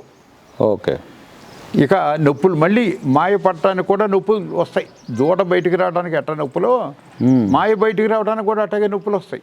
కానీ అసలు ఏం ఎక్స్ప్రెస్ చేస్తారు అది? ఒక మాట మాయ బయటకు వచ్చేస్తే ఇక నొప్పులు ఆగిపోతాయి. ఎప్పుడైతే నొప్పులు ఆగిపోయినాయో ఇక మీరు ఇందాక అనుకున్నట్టుగా గుడ్లమయ్యి రాదు. ఓకే ఓకే, సో ఇవన్నీ ఒకదానికోటి ఎంటర్లు. ఇక్కడ గుడ్లమయ్యి వచ్చేసింది అని అంటే ఇవన్నీ మీరు చేయలే. ఆవు నెల ముందు నుంచి ఆవు సంగతి చూడలేదు, దాని అసలు అది ఈనేసింది, ఆ దోణ కుడిపోయినాదులు లేడు, మాయ పడిందో లేదో తెలియదు. ఇవన్నీ పోవటం కోసమని అది గుడ్ల మేయ కింద పరిణమించవచ్చు. అప్పుడు వచ్చి బాధపడే కన్నా రాకుండా ఇవన్నీ చేసుకుంటాం ఉత్తమం. దాని తర్వాత కూడా 1 నెలలాళ్ళు లేదు ఓపుకుంటే 2 నెలలు ఈ నువ్వులు బెల్లాన్ని తొక్కినటువంటి చిమ్మిల్ని పెట్టాలి. పెడితే గర్భకోశం చప్పును ముడుచుకుని మళ్ళీ వెంటనే ఎదకొచ్చే శక్తి ఉంటుంది. మనం దాని జోలికి వెళ్ళకపోతే దేశీయ ఆవుల్లో ఉండే గొప్ప విశేషం ఏంటంటే ఒక ఆవు తన జీవితకాలంలో 10-12 ఈతలు ఈదుతుంది. సంవత్సరానికి ఒక ఈత ఈదుతుంది. సంవత్సరానికి ఒక ఈత ఈదుతుంది. ఓకే. ఒక మాట ఈనిందంటే మళ్ళీ పాలు వస్తాయి. ఈనకపోతే పాలు రావు కదా. కనుక సంవత్సరానికి ఒక మాట ఈనటం అనేది మంచి మాట. ఆ రకంగా దూడలు పెరుగుతాయి, మనకు పాలు ఎక్కువ వస్తాయి. అవును. కానీ అది ఆ రకంగా ఏనాలండి అంటే దానికి కూడా శక్తి పుంజుకునేటటువంటి మేతలు మనం ఇవ్వాలిగా. అవును. కనుక దాన్ని పోషణలోనే ఉంది ఇదంతా ఎక్కువగా. అదే వ్యాధి ఏం కాదు. పోషణ కనుక బాగుంటే కండరాలన్నీ చక్కగా అభివృద్ధి చెందితే ఈ గుడ్ల మెయ్య ఇదంతా రాదు. ఓకే. పాల ఉత్పత్తి అలా చేసినప్పుడు పాల ఉత్పత్తి కూడా సుమారుగా లీటర్ ఇచ్చేది 1.5 లీటర్న పెరుగుతుంది. 4 లీటర్లు ఇచ్చేది ఇంకో 1 లీటర్న పెరుగుతుంది. సో జనరల్గా సార్ మీరు అన్నది ఇది ఒక ఇంపార్టెంట్ సబ్జెక్ట్. చాలా మటుకి మీకు చెప్పింది చాలామందికి అవసరం కూడా సబ్జెక్ట్. గుడ్ల మాయ గురించి చెప్పారు. పోషణ దాన్ని బట్టే దాని ఒక బాడీ రియాక్ట్ అవుతుందని. ఇంకోటి సార్, ఇది మేతల విషయంలో కొన్ని ఆవులు అంటే ఆరోగ్య సమస్యలోనే భాగంగానే మేతలు మేస్తలేవు ఆవులు బాగుంది అనేటువంటి. ఎక్కడ మేతలు మేయట్లేదు, మీరు వేసిన మేతలు మేయట్లేదు. అవును. దాన్ని మీరు స్వేచ్ఛగా వదిలితే దానికి స్వేచ్ఛగా తిరిగి మేసేటటువంటి అవకాశం వచ్చినప్పుడు అన్ని జాతుల కన్నా ఏరి తినగలిగినటువంటి తనకేది కావాలో తన దూడకేది కావాలో తెలుసుకుని ఏరి తినగలిగిన శక్తి మన దేశీయ ఆవులకు ఉంది, మరి దేనికి లేదు. అట్లాంటి దాన్ని మీరు వదిలి తిరగనిస్తేగా. మరి లేవు కదా సార్, అంత రియల్ ఎస్టేట్ ప్లాటింగ్లు చేసుకుంటే మరి గోచర భూములు లేవు, వేశారు. వరిగడ్డి కొనుకొస్తున్నావు. ఇప్పుడు మీరు అన్నట్టు ఇంతకుముందు సిటీకి దగ్గరలో ఉన్నది మూసి పక్కన ఇప్పుడు ప్రాంతంలో ఇదంతా పారాగ్రాస్ పెంచుతున్నారు. మరి దాని పరిస్థితి అదంతా పెద్ద పెద్ద డీసీఎంలో ఇంత పెద్ద కట్టలు వేసుకొని పోతుంటారు. వెళ్తున్నారు. మరి గత్యంతరం లేక ఆ గడ్డి తినిపిస్తున్నాం. అవును. మీరు మీ అంతటా మీరు ఇప్పుడు ఒక మాట అన్నారు, గత్యంతరం లేక. గత్యంతరం లేనప్పుడు దానికి తగ్గట్టుగా మనం కూడా మార్చుకుంటామే. ఆ గత్యంతరం లేక అని అనుకున్నప్పుడు మూసీకి మొత్తం అక్కడ సూపర్ నేపర్ చేయించేటువంటి మార్గం లేదా సార్? దాని ప్లేస్ ఆఫ్ ఆ గడ్డి ప్లేస్లో సూపర్ నేపర్ చేయించలేమా? మీరు సూపర్ నేపర్ చేయించినా, పారాగడ్డి చేయించినా, మరో రకమైన గడ్డి చేయించినా ఆ భూమి మీద పారించే నీటిలో ఉంది తేడా. పారాగడ్డి అయినా ఆ రసాయనాలను పీల్చుకుంటుంది. ఇప్పుడు అది సుందరీకరణ చేస్తా అంటున్నారు, మూసి సుందరీకరణ చేస్తా అంటున్నారు. ఈ నీళ్ళ సుందరీకరణ చేసి దాంట్లో ఉండే కాలుష్యాన్ని తీసేసి దాంట్లో ఉండే మెర్క్యూరీ ఎంత ప్రమాదమైంది, లెడ్ అమ్మా ఎంత ప్రమాదమైంది. ఇప్పుడు ఆ సత్యం సంవత్సరం దాన్ని ఆవు కడుపులో పంపిస్తున్నాం మనం. పంపిస్తున్నాం. అయ్యో. ఇప్పుడు చాలా ఇవాళ ఒక చిన్న విచిత్రం చెప్తాను. మన గోశాల మూసి గడ్డి స్ట్రిక్ట్లీ ప్రొహిబిటెడ్ సార్. చాలా సంతోషం. బహుశా మీ గోవులు మీరు కూడా హ్యాపీగా ఉండుంటారు. ఏది అది రానివ్వలేదండి అంటే 100% మన గోశాల. ఇప్పుడు మీకు అదే ఒక ఉదాహరణ 100% ప్రొహిబిటెడ్. నేను మూసి గడ్డి ఒక్క పొరక కూడా రానివ్వలేదు. చాలా సంతోషం. సత్యం శివన్ సుందరం గోశాల వారు హాస్పిటల్ పెట్టారని ఇందాక నేను చెప్పాను కదా. అవును సార్. వారు ఈ మూసీ పరివాహక ప్రాంతాల నుంచి వచ్చినటువంటి పారాగ్రాస్ని మేపుతున్నారు. దాని దుష్ఫలితాలు అక్కడ ఉండే వెటనరీయన్స్ కనిపెట్టారు. సడన్గా ఉండి కొట్టుకుని పడిపోవటం, ఎందువల్ల చనిపోవటం, ఎందువల్ల అందుటూ వచ్చిన ఆ పర్టికులర్గా ఒక్క మొక్క లేకపోతే ఒక గుప్పుడు మొక్కలో ఆ గడ్డి సార్ ఆ విష పదార్థాలని పీల్చుకుంది. దాని దగ్గరికి అవి వచ్చి ఉంటాయి. కరెక్ట్. అది పాపం ఇక్కడ అమాయకం గోవు దాంట్లో పచ్చగడ్డి ఉందని అనుకుని తినటం, ఆ విష పదార్థాలకు గురయ్యి కొట్టుకు చచ్చిపోవడం జరిగింది. వాళ్ళ దగ్గర రికార్డు కూడా ఉంది. పచ్చిగడ్డి విషయంలో ఇది ఆవు మేయపోవడం కారణం సబ్జెక్ట్ మిస్ అయినా. ఆవు మేయకపోవటం అదే ఇందాక నేను చెప్పింది. ఇష్టం లేని దాన్ని పెట్టినప్పుడు ఎవరు తింటారు? మనం తింటామా? అంతేనా? దానికి ఇష్టం లేని దాన్ని ఇచ్చి అది తింటం లేదు అని మనం బాధపడుతూ ఉంటే, అయ్యో నాకు ఇష్టం లేని మేత వేసాడని అది ఎంత బాధపడుతుంది. నెక్స్ట్ ఆల్టర్నేటివ్ సార్, ట్రీట్మెంట్లో భాగంగా మళ్ళీ ఏదో తినాలి. ఏం చేయాలండి అంటే సర్వసాధారణంగా ప్రతి గోవులు ఒక రకమైన మేతకు అలవాటు పడతాయి. ఇవన్నీ అలవాట్లు మీరు గమనించారో లేదో, నేరుగా బయటికి వెళ్ళినటువంటి గోవులు వస్తే ఈ వేటి స్థానంలో అవి నిలబడతాయి. అవును, మీరేం తోలక్కర్లా, మీరు కట్టక్కర్లేదు, మీరు ఏమి చేయక్కర్లా. కరెక్ట్. మరి వాటికి అట్ట తెలుసు. అదే రకంగా ఒకే రకమైన మేత మీరు వేస్తూ ఉన్నప్పుడు దానికి అలవాటు పడి హాయిగా సుఖంగా తిని సంతృప్తి పడటానికి అవి అలవాటు పడతాయి. ఇవాళ పారాగ్రాస్ వేసి, రేపు పొద్దున సూపర్ రేపేర్ వేసి, ఎల్లుండేమో కోఫోర్ వేసి, దాని తర్వాత బొబ్బరేసి ఇలాగ మీరు మారుస్తూ ఉంటే దానికి కూడా టేస్ట్ బడ్స్ ఉంటాయి. మీకు ఎట్టయితే రుచిని తెలిపేవి నాలిక ఉందో అదే రకంగా దానికి కూడా అదే నాలిక ఉంటుంది. నేను ఇంకొకటి కూడా అబ్జర్వ్ చేసిన సార్, చాలామంది వెటర్నరీ డాక్టర్స్ ఫస్ట్ గోవుని రాగానే ఏదైనా అనారోగ్య సమస్యతో ఉన్నది గోవు అన్నప్పుడు ముక్కు మీద చెమట ఉందా లేదా చూస్తారు. ముక్కు టోటల్ డ్రై అయితే కొద్దిగా డాక్టర్ కూడా కొద్దిగా టెన్షన్ పడతాడు. ముక్కు మీద చెమట ఉందంటే కంఫర్ట్గా ఉంటాడు. అట్లా ఫస్ట్ ఎయిడ్ చాలా ఈజీగా చేసేస్తారు డాక్టర్. అది దానికి కారణం అంటే లోపల ప్రాబ్లం ఉన్నప్పుడే డ్రై అవుతుందా సార్? ముక్కు జ్వరం వచ్చినప్పుడు టోటల్ డ్రై మీద చెమట ఎండిపోతుంది, ఆరిపోతుంది. అది కొద్దిగా ప్రమాదకరమైన సూచన కదా. అది చిరు చెమట, అది చెమర్చటం అంటారు. చెమర్చటం అంటే ఏమిటంటే అది దానికి తెలియకుండానే చెమరుస్తుంది, దానికి కూడా తెలియదు. కానీ ముట్టి మీద తుడిచామనుకోండి మళ్ళీ వెంటనే చిమురుస్తుంది. అవును. కుండ, కొత్త కుండ బయట ఎట్టగైతే నిమ్ములకు వస్తుందో ఆ రకంగా దానికి భగవంతుడు ఇచ్చినటువంటిది. దాన్ని చూసి మనం కనిపెట్టచ్చు. అసలు టోటల్ అంత పెద్ద శరీరంలో వచ్చే ప్రాంతం కదా, అది ఒక్కటే కదండి, చెమట ఇంకా చాలా భాగాలుగా చూస్తే చెవులు వాలేసి ఉంటుంది. ఓహో. కళ్ళు అరమోడుపు కన్నులతో ఉంటుంది. కళ్ళ వెంట నీళ్లు కారచ్చు, నోటి వెంట చొంగ కారచ్చు, నడవలేకపోవచ్చు. మీరు వేసే మేత మీద దానికి శ్రద్ధ ఉండదు. అయ్యో మేత వేసారో చూద్దామని యజమాని కనిపెట్టదు. తన తోటి గోవులన్నీ వెళ్ళినా సరే ఇది వెళ్ళటానికి ఇష్టపడదు, ఎందుకంటే దాని ఉంటే బాగలేదు కనుక. అవునవును. ఇవన్నీ లక్షణాలు ఉంటాయి. అదే ఆరోగ్యంగా ఉన్న గోవు అయితే యజమాని రాగానే లేచి నుంచి ఉంటుంది, యజమాని చూడగానే లేచి నుంచి ఉంటుంది. ఆ పచ్చగడ్డ ఏదైనా వచ్చింది అనుకుంటే వెంటనే లేచి నుంచి ఉంటుంది, అంబామని అడుగుతుంది, అది దాని దగ్గర మూలుగుతుంది. ఇది అంబామని ఆనందంగా అడిగితే ఆరోగ్యంగా ఉన్నది, ఈ సుస్థి పడింది మూలుగుతుంది. ఇవన్నీ ఆరోగ్యంగా ఉన్నదానికి అనారోగ్యంగా ఉన్నదానికి తేడా డాక్టర్ గారికి తెలుసు కనుక ముట్టి మీద చెమట పెట్టిందంటే అయ్యో ఏదో ఉంటుందిలే అని చెప్పి దాని గురించి ఎట పరీక్ష చేయాలి, రక్త పరీక్ష చేయాలా, పేడ పరీక్ష చేయాలా, ఏమిటో అదంతా కూడా చూసుకుని దాన్ని చేయవలసిన పనులు ఆయన చేద్దామని కొంచెం తొందరపడతారు.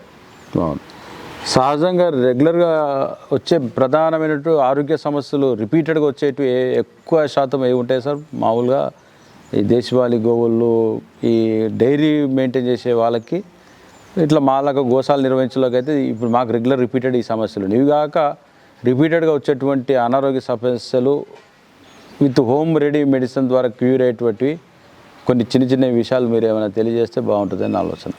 అది ప్రతి ఆరోగ్యం కానివ్వండి అనారోగ్యం కానివ్వండి అది మేసే మేత మీదే ఆధారపడి ఉంటుంది. అదే అది మేత మేసే దాని మీద ప్రప్రథమంగా ఏమిటి, మేత అరగలేదంటే అరగని మేత మనం ఇచ్చాం. పేడ పలసగా పెడుతుంటుంది. పేడ పలసగా పెట్టడానికి దానికి కడుపు పేగు పూత వచ్చేటటువంటి మేత ఇచ్చాం. ఓకే. ఈ మేతలే కాక అనారోగ్యకారకాలైన క్రిమికీటకాదులు కూడా చేరతాయి. దాని బ్యాక్టీరియా అవ్వచ్చు, వైరస్ అవ్వచ్చు, ప్రోటోజోవల్ అవ్వచ్చు. ఇవన్నీ ఒక్కొక్క దానికి ఒక్కొక్క రకమైన వైద్యం ఉంటుంది కానివ్వండి, అన్నిటికీ కలిపి ఒకే ఘటన కట్టి మందు వేయటం అనేది సాధ్యపడదు. దాన్ని ముందు పరిశీలించాలి. ఒకవేళ మన పరిశీలనకు అందకపోతే కొన్ని పరీక్షలు చేయించాలి. ఆ పరీక్షల ఫలితాలకు అనుగుణంగా వైద్యం చేస్తేనే మళ్ళీ ఫలితం ఉంటుంది. అసలు మీరు చెప్పిన బట్టి చూస్తే మేతలు మంచిగా పెడితే ఏ డాక్టర్తోనే పని లేదు. మేత సరిగా ఉండి పోషణ యాజమాన్య పద్ధతులు సక్రమంగా చేస్తే దేశవాళీ గోవులు అనారోగ్యానికి గురైనాయండి అని చెప్పి పశు వైద్యుడి వంక గోవులు చూడవు, గోశాల యజమానులు చూడరు, గోవులు యజమానులు చూడవలసిన పరిస్థితి లేదు సార్. నేను సుమారుగా 35 సంవత్సరాలు ఉద్యోగం చేస్తే చాలామంది రైతుల గోవులు నా చెయ్యి పడకుండానే వాటంతట హాయిగా బతికినాయి. సంతోషం. అదే గేదెల దగ్గరికి వచ్చినాయంటే తప్పనిసరిగా మా చెయ్యి పడాల్సిందే, మా వైద్యం పడాల్సిందే. సంకర జాతి అయితే ఏం చెప్పక్కర్లా, ఎప్పుడు ఏ కబురు వస్తుందో అర్జెంటుగా పరిగెత్తుకెళ్ళి చేయాల్సిందే అనేది ఉంది. దేశవాళీ ఆవులకి వ్యాధి నిరోధక శక్తి అద్భుతంగా ఉంది కనుక తట్టుకుంటుంది. ఇప్పుడు వేసంకాలం వచ్చింది, పచ్చగడ్డి లేకపోయినా ఇలాగ రాలిపోయిన ఆకులు ఉంటాయి, ఆకుల్లో మినరల్స్ ఉంటాయి, ఆకుల్ని తిని కూడా జీవిస్తుంది. సరే మార్నింగే చూసిన నేను.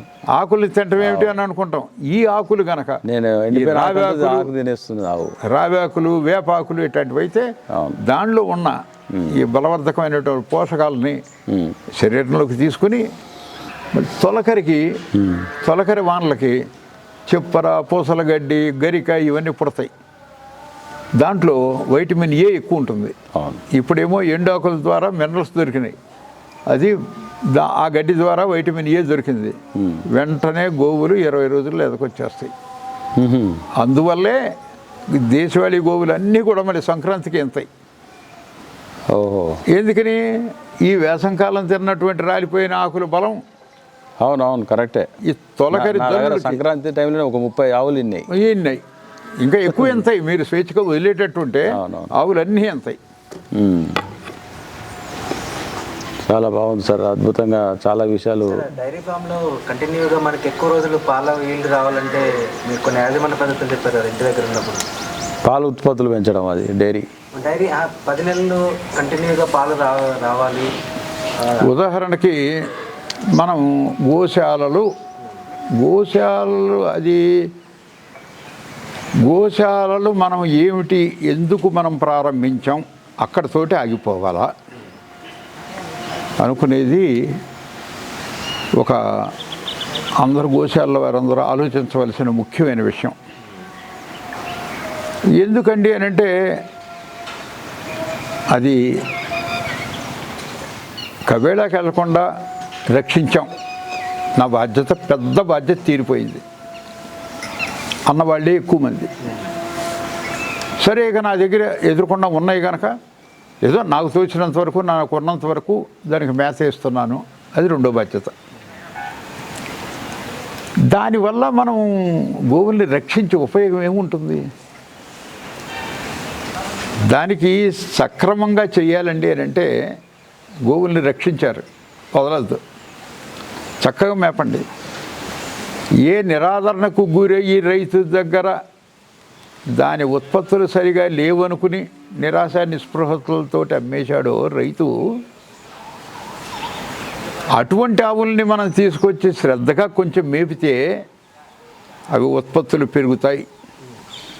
ఇందాక నేను చెప్పాను, మీరు నువ్వులు అది బెల్లం పెట్టేటట్టుంటే లీటర్ ఇచ్చేది లీటర్ బాగు అవుతుంది, 4 లీటర్లు ఇచ్చేది ఇంకో లీటర్ పెరుగుతుంది అన్న అంటే దాని అర్థం మేపుని బట్టేగా. పాలు తక్కువ ఇచ్చినా ఎక్కువ ఇచ్చినా అసలు దాన్ని పాలు రావాలని అంటే అది కట్టాలి, పాలు రావాలంటే అది ఈనాలి, అది ఈనాలంటే అది కట్టాలి, అది కట్టాలంటే అంబోతు ఉండాలి. వీటికి సరిపడినటువంటి మేతలు, చక్కటి పోషక విలువలు కలిగిన మేతలు మేపాలి. ఆ చివరి స్థాయికి ఎవరు ఆలోచించట్లా. ఎందుకని ఆలోచించట్లేదండి అంటే ఈ వచ్చిన గోవుకి గోశాల నిర్వాహకులకి ఒక రకమైన అవినాభావ సంబంధం లేదు. అవి వెళ్ళేదాన్ని పట్టుకొచ్చాం, కట్టేశాం, వాటికి ఏదో మేత ఇస్తున్నాం, అక్కడికి మానవతా ధర్మాన్ని నేను పాటించాను అనే సంతృప్తిలో ఉంటున్నారు. ఇదే కబేళాకి అమ్మిన రైతు ఏం చేశాడు, ఎందుకు అమ్మేశాడు? దాని నుంచి ఉత్పత్తులు రావటం లేదు కనుక. ఎక్కడైతే నిరాదరణకు గురైందో తాను అయ్యో ఎంత పాలివ్వగలిగిన దాన్నా నేను మన కటికాడికి అమ్మింది, దీన్నా ఈ గోశాల యజమాని రక్షించాడు, అయ్యయ్యో నేను ఎంత తెలివి తక్కువ పని చేశాను, మరి నా దగ్గర ఎందుకు ఇవ్వలేదు, ఈయన దగ్గర 3 లీటర్ల పాలు ఇస్తోంది అని నిరాదరణకు గురైన చోట మళ్ళీ గోవును ప్రతిష్ఠించాలి, గోవును పోషించాలి, నేను వదిలిపెట్టకూడదు అనుకునే భావన కలగాలి. అలా కలగాలంటే లేదు, ఈ గోవులో చాలా పవిత్రత ఉంది, ఇదిగో నీ గోవులో ఇంత శక్తి ఉంది, ఎన్ని పాలిస్తుంది, నువ్వు సరిగ్గా పోషించలేదు అని మనం చెప్పకుండా తానంతటా గ్రహించుకునే పరిస్థితుల్లో మనం మేపాలి. మేపినప్పుడే గోశాల ఆశయం నెరవేరినట్టు. అలా ఎప్పుడైతే మీరు పోషణ విలువలు పెంచి జాగ్రత్తగా పోషించారో సకాలంలో ఇదలకు వస్తాయి, అన్నీ ఆరోగ్యంగా ఉంటాయి. ఇందాక అడిగింది మేత మేయట్లేదు, ఇది దానికి మేత అరగలేదు, దీనికి ఏదో జబ్బు వచ్చిందనే ప్రశ్న అసలు మీకు ఉత్పన్నం అవ్వదు. చక్కగా దాన్ని బీటి మేతకు మేయనిచ్చి రాత్రిపూట వచ్చినప్పుడు వాటికి కావలసినటువంటి మేతలు, తరుగు మేతలు, ఇక్కడ అందని మేతలన్నింటినీ రాత్రికి అందించి చక్కగా సుపోషకంగా ఉండేటట్టుగా, ఏమిటి సుపోషకంగా ఉన్నాయా లేవా అని మీరు గోశాల యజమానిగా మీరు ఎట్ట కనిపెట్టగలరు. సుమారుగా రాత్రి 8:30-9 గంటలకి ఏమీ చప్పుడు చేయకుండా చాలా నిదానంగా జాగ్రత్తగా, దాన్ని ఏమంటారంటే స్పై అంటారు కదా, ఇది అందరిని కనిపెట్టేవాడు. ఏం బడ్డు వాళ్ళని ఏమంటారు, గూఢచారి. ఎట్లా వెళ్తాడో ఆ రకంగా కనిపెట్టడానికే వెళ్తున్నాం మనం అనే ఉద్దేశంతో నిదానంగా నడుచుకుంటూ వెళ్తూ ఉంటే రాత్రి 8:30-9 గంటలకి, అంటే మేత మేసిన తర్వాత 1-2 గంటలకి పడుకుని అరమోడ్పు కన్నులతోటి మీరు వచ్చారా, ఏం జరిగిందనేది కూడా గమనించకుండా అదో లోకంలో తపస్సు చేసుకుంటున్నాయా గోవులు అనే రీతిలో చక్కగా నెవరేసుకుంటూ మన మనిషి రాకను కూడా గమనించకుండా, అంటే ఈయనంత జాగ్రత్తగా వెళ్తే ఉన్నప్పుడు మీరు గోవులని అన్నింటినీ చూస్తే అవన్నీ కూడా అట్టా ఉంటే చాలా సంతృప్తిగా ఉన్నట్టు.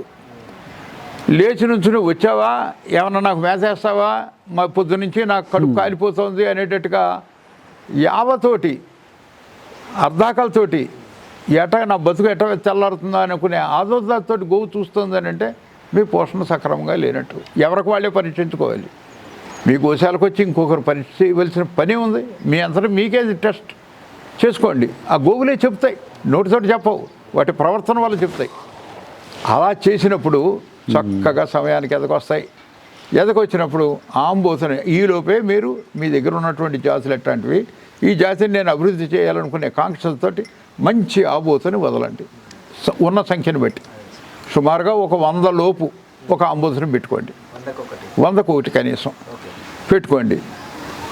ఆబోతును కూడా ఆవులతోటి తిరగనివ్వండి, దాటుతాయి, న్యాచురల్గా దాటుతాయి.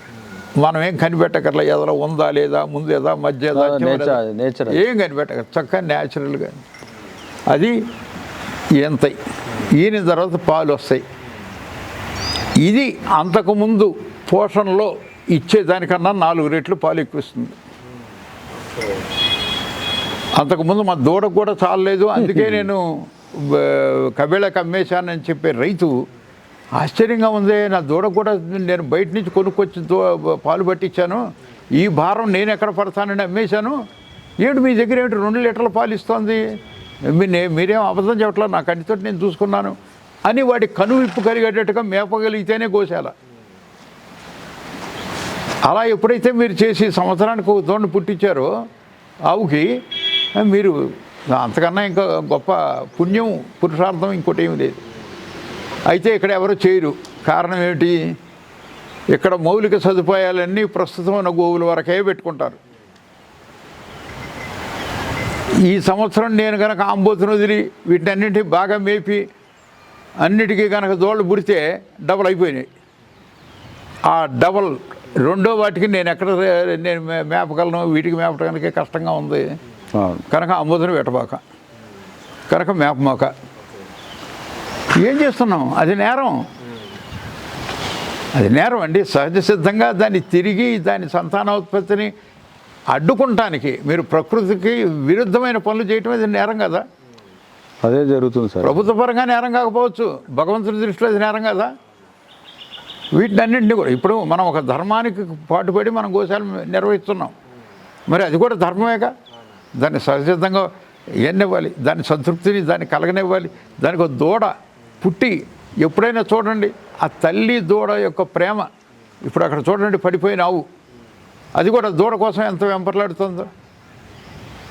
బాగా చక్కగా ఆరోగ్యంగా ఉన్న ఆవు దూడ కదులుతూ ఉంటే దూడ దగ్గరికి వెళ్ళి పట్టుకోండి, ఎంత సాధుత్వం కలిగినటువంటి ఆవైనా అమాంతకం మీద పడుతుంది. మీరు ఏం చేస్తారోనని ఆ తల్లి బిడ్డల ప్రేమను మీరు అనుభవించాలండి అని అనుకుంటే వాటిని కట్టనివ్వండి, ఏనివ్వండి. సహజ సిద్ధంగానే ప్రకృతి సిద్ధంగా ఏం జరుగుతుందో జరగనివ్వండి, మీరు ప్రోత్సాహం ఇవ్వండి. అనే పద్ధతిలో వెళ్తే గోశాలలు బాగుంటాయి, మీరు అనుకున్న ఆశయం బాగుంటుంది. మిమ్మల్ని చూసి అయ్యో నేను ఎంత తప్పు చేశాను అనుకుని రైతులు మళ్ళీ అమ్మకుండా ఎక్కడికి స్లాటర్ హౌస్లకు అమ్మకుండా సొంతగా మేపుకుంటే అప్పుడు మీ ఈ కష్టం ఫలించినట్టు. నేను 400 మేపాను అని అంటే మొత్తం దేశంలో ఉన్న కోట్ల ఆవులన్నింటినీ మీరు మేపినట్టు కాదు. ఇప్పుడు ఇంకొకటి, ఒక నంది, ఒక గోమాత, దాని యొక్క జీవితకాలం వయసు, నంది వయసు ఎన్ని సంవత్సరాలు జీవిస్తుంది, గోమాత ఆవు వయసు ఎన్ని సంవత్సరాలు ఉంటుంది సార్? రైట్, ఇందాక చెప్పాను, పుట్టినప్పుడు లేగగా దానికి ఇవ్వలసిన జున్ను పాలు ఇస్తూ తదుపరి దానికి కావలసిన మేతనేది పొందేటట్టుగా దాన్ని ఫ్రీగా వదలటం కానీ లేక మనం మేపటం కానీ ఒడుదురుకులు లేకుండా కొన్నాళ్ళు మేపి కొన్నాళ్ళు ఎగ్గొట్టి కాకుండా చక్కగా మేపితే ఆవు 20 సంవత్సరాలు బతికిన సంఘటనలు నా దగ్గర ఉన్నాయి. 20 సంవత్సరాలు జీవించిన సంఘటనలు నా దగ్గర ఉన్నాయి. ఆవు 25 సంవత్సరాలు ఆబోతులు ఉన్నట్టుగా ఉన్నాయి. ఓ, మీరు గమనించారో లేదో, గ్రామంలో తిరుగుతున్నటువంటి ఆంబోతు చాలా ఆరోగ్యంగా ఎవరి సహాయం కోరకుండా చక్కటి కండలతోటి హాయిగా తిరుగుతుంది. దాని జీవితాన్ని మీరు ఎక్కడికైనా గోశాలకు తీసుకొచ్చి లిమిట్ చేస్తే అయిపోయింది. అది అన్నాళ్ళు బతుకుతుందండి అంటే నేనేం చెప్పగలను? నేచురల్గా మీరు చెప్పిన పద్ధతిలో కనుక గోవు సంరక్షించ హాయిగా దాన్ని ప్రతిరోజు దాని సంతృప్తి మేరకు మనం మేపినప్పుడు మన సంతృప్తి మేరకు అది 25 సంవత్సరాలు బతుకుతుంది. కోడే అంటే బతికిన సంఘటనలు ఉన్నాయి. అంటే దానికి అన్ని అనుకూలాలు ఉన్నాయి. ఎందుకంటే నేను రీసెంట్గా ఆంధ్రప్రదేశ్ ఒక జీవోలలో ఒక సెంటెన్స్ చూశాను సార్. 14 years ఎబోవ్ ఉన్నటువంటి బుల్స్ని స్లాటర్ చేయొచ్చు if it is unfit for cultivation అని చెప్పేసి ఒక క్లాస్ చదివాను. అప్పుడు నాకు అసలు దీని వయసు 14 yearsకి ఇంత షార్ట్ స్పాన్లే గోవులు చనిపోతాయా, వయసు ఇంతేనా అని అనిపించింది. కానీ అంటే if it is unfit for cultivation అన్నారు అంటే అది బుల్ కాదు, బులక్ అంటే పని చేసినటువంటి ఎద్దు. పనిచేసే ఎద్దు అనగానే పని చేయించుకుంటాడు తప్ప దానికి మేపుదాం అనేది ఉండదు. మీరు చెప్పిన ప్రకారం అయితే ఇంకా it can be for another 11 years బతుకుతాయి. దగ్గర 26 సంవత్సరాల ఆవు ఉంది సార్. ఇప్పటికే స్టిల్ అయితే ఇది ఖచ్చితంగా మీరు అన్నట్టుది ప్రతిదీ కూడా ఆచరించాల్సినటువంటి అంశాలే సార్. ఇప్పుడు మీరు ఇందాక అడిగిన దానికే అంటే సాంతం చెప్పకుండానే ఇంకో దాంట్లోకి వెళ్ళాము. మనిషి జీవితకాలం ఎంత? 100 years మ్యాక్సిమం. 20 సంవత్సరాలకు చచ్చిపోయే వాళ్ళు ఉన్నారు. ఎందుకని? ఈ గోవులని ముందే తినేస్తున్నందుకు. అదే రకం బ్రో, నేను 100 years అనే మాట కూడా ఎందుకన్నానంటే ఆ అయ్యగారులు ఆశీర్వదించేటప్పుడు నిండు 100 ఏళ్ళు అని అంటారు. ఆ నిండు 100 ఏళ్ళ పదం గుర్తుకొచ్చి నేను తక్కువని చెప్పేసారు. అది మాక్సిమం చెప్పిన లిమిట్. ఇప్పుడు మినిమం లిమిట్ దీని వయసు, ఆవు కట్ చేసిన వయసు కంటే తక్కువ ఎక్కడ వస్తుంది? ఎందుకంటే ఆవుకి అది తినేదంతా కూడా విషపూరితమైంది. నాకు అదే సార్ ఇప్పుడు మీరు చెప్తుంటే ఎంత బాగా అనిపిస్తుంది అంటే భగవంతుడు 10 ఏళ్ళు పెట్టాడు. ఒక గోవుని 25 సంవత్సరాలు 20 సంవత్సరాలు జీవించేటువంటి గోవు సంతతిని మనకిచ్చి నిండు 100 ఏళ్ళు జీవించమన్నాడు మనల్ని. కానీ మానవుడు దాన్ని పుట్టిన మరుక్షణమే దాన్ని కోసేసేసి చంపేసి మనం చూస్తున్నాం. ఇప్పుడు ఉదాహరణకి మీరు అంటారు కదా కలియుగ ధర్మం. ఇందాక కలియుగ ధర్మం ఒకటే కాదు, పశుగ్రాస క్షేత్రాల్లో ఉండేదంతా ఆయుర్వేద ఔషధ విలువలు కలిగినటువంటి మొక్కలు పుడతాయి ప్రకృతి సిద్ధంగా. మీరు ఒక్క కలుపుని తీసుకొచ్చి కొట్టేస్తే కొన్ని లక్షల విలువైనటువంటి క్రిమి కీటకాలు అన్నీ చచ్చిపోతున్నాయి. ఆ రకంగా మనం చేసుకుంటూ గోవు తినే ప్రతి గడ్డి పరక క్రిమి సంహారక మందులకి లేదా రసాయన ఎరువులకి గురైనప్పుడు దాని జీవితకాలం ఎట్లా ఉంటుంది? పూర్తిగా జస్ట్ ఈ భూమి మీద ఆ గోవు అట్లా నిలబడి దాని జీవితకాలం దానంతట తానే శరీరం వదిలిపోయే వరకు గాంక ఈ ప్రభుత్వాలు గాంక అది ఆలోచించి ఆ దిశగా అడుగులు వేస్తేనే మనిషికి మనుగడ ఉంటుంది సార్. లేకపోతే మీరు అన్నట్టు 25 సంవత్సరాల లోపలనే ఇంకా మీరు చెప్పింది నా దృష్టి అయితే ఇట్లనే మనం కంటిన్యూ అయితే పుట్టినవాడు 16 సంవత్సరాల కంటే ఎక్కువ రోజులు ఎక్కువ బతకడం అనిపిస్తుంది. ఇప్పుడు చిన్న పిల్లలకి హార్ట్స్లో హోల్స్ ఆవుల్ని మనం అవును సాత్వికంగా పెంచుకుంటానికి ముందు అడవిలో తిరిగేవి స్వేచ్ఛ. అవునవును వాటికి ఇప్పటికి కూడా తిరుగుతున్నాయి వాటికి భయం ఏమిటి? అవును పులులకు భయం. ఇవాళ మన మధ్యలో ఉండే ఆవులకి ఎవరిని చూస్తే భయం? మనిషిని చూస్తే భయం. అది ఇంకేముంది? చాలా సంతోషం సార్, మంచి విషయాలు చెప్పారు మీరు. మన యుగ తులసి గోమా క్షేత్రంకి వచ్చి థ్యాంక్ యూ. మీరు గో సంజీవిని పుస్తకంలోనే లేదు మళ్ళీ మనం చాలా ఇలాంటి ఫస్ట్ టైం చేస్తాం మనం. ఇప్పుడు కూడా ఇంతవరకు గోశాల ఇట్లాంటి డిస్కషన్ చేయలేదు. ఈరోజు మన శ్రీనివాస్ రెడ్డి గారు బ్యాక్ టు రూట్స్ ద్వారా ప్రకృతి వ్యవసాయం మీద పూర్తిగా పనిచేసిండు. ఈరోజు ఆ ప్రకృతిని బ్యాలెన్స్ చేయాలి, ఆ ప్రకృతిని కాపాడుకోవాలంటే గోవు గొప్పతనాన్ని మీరు తెలియజేశారు.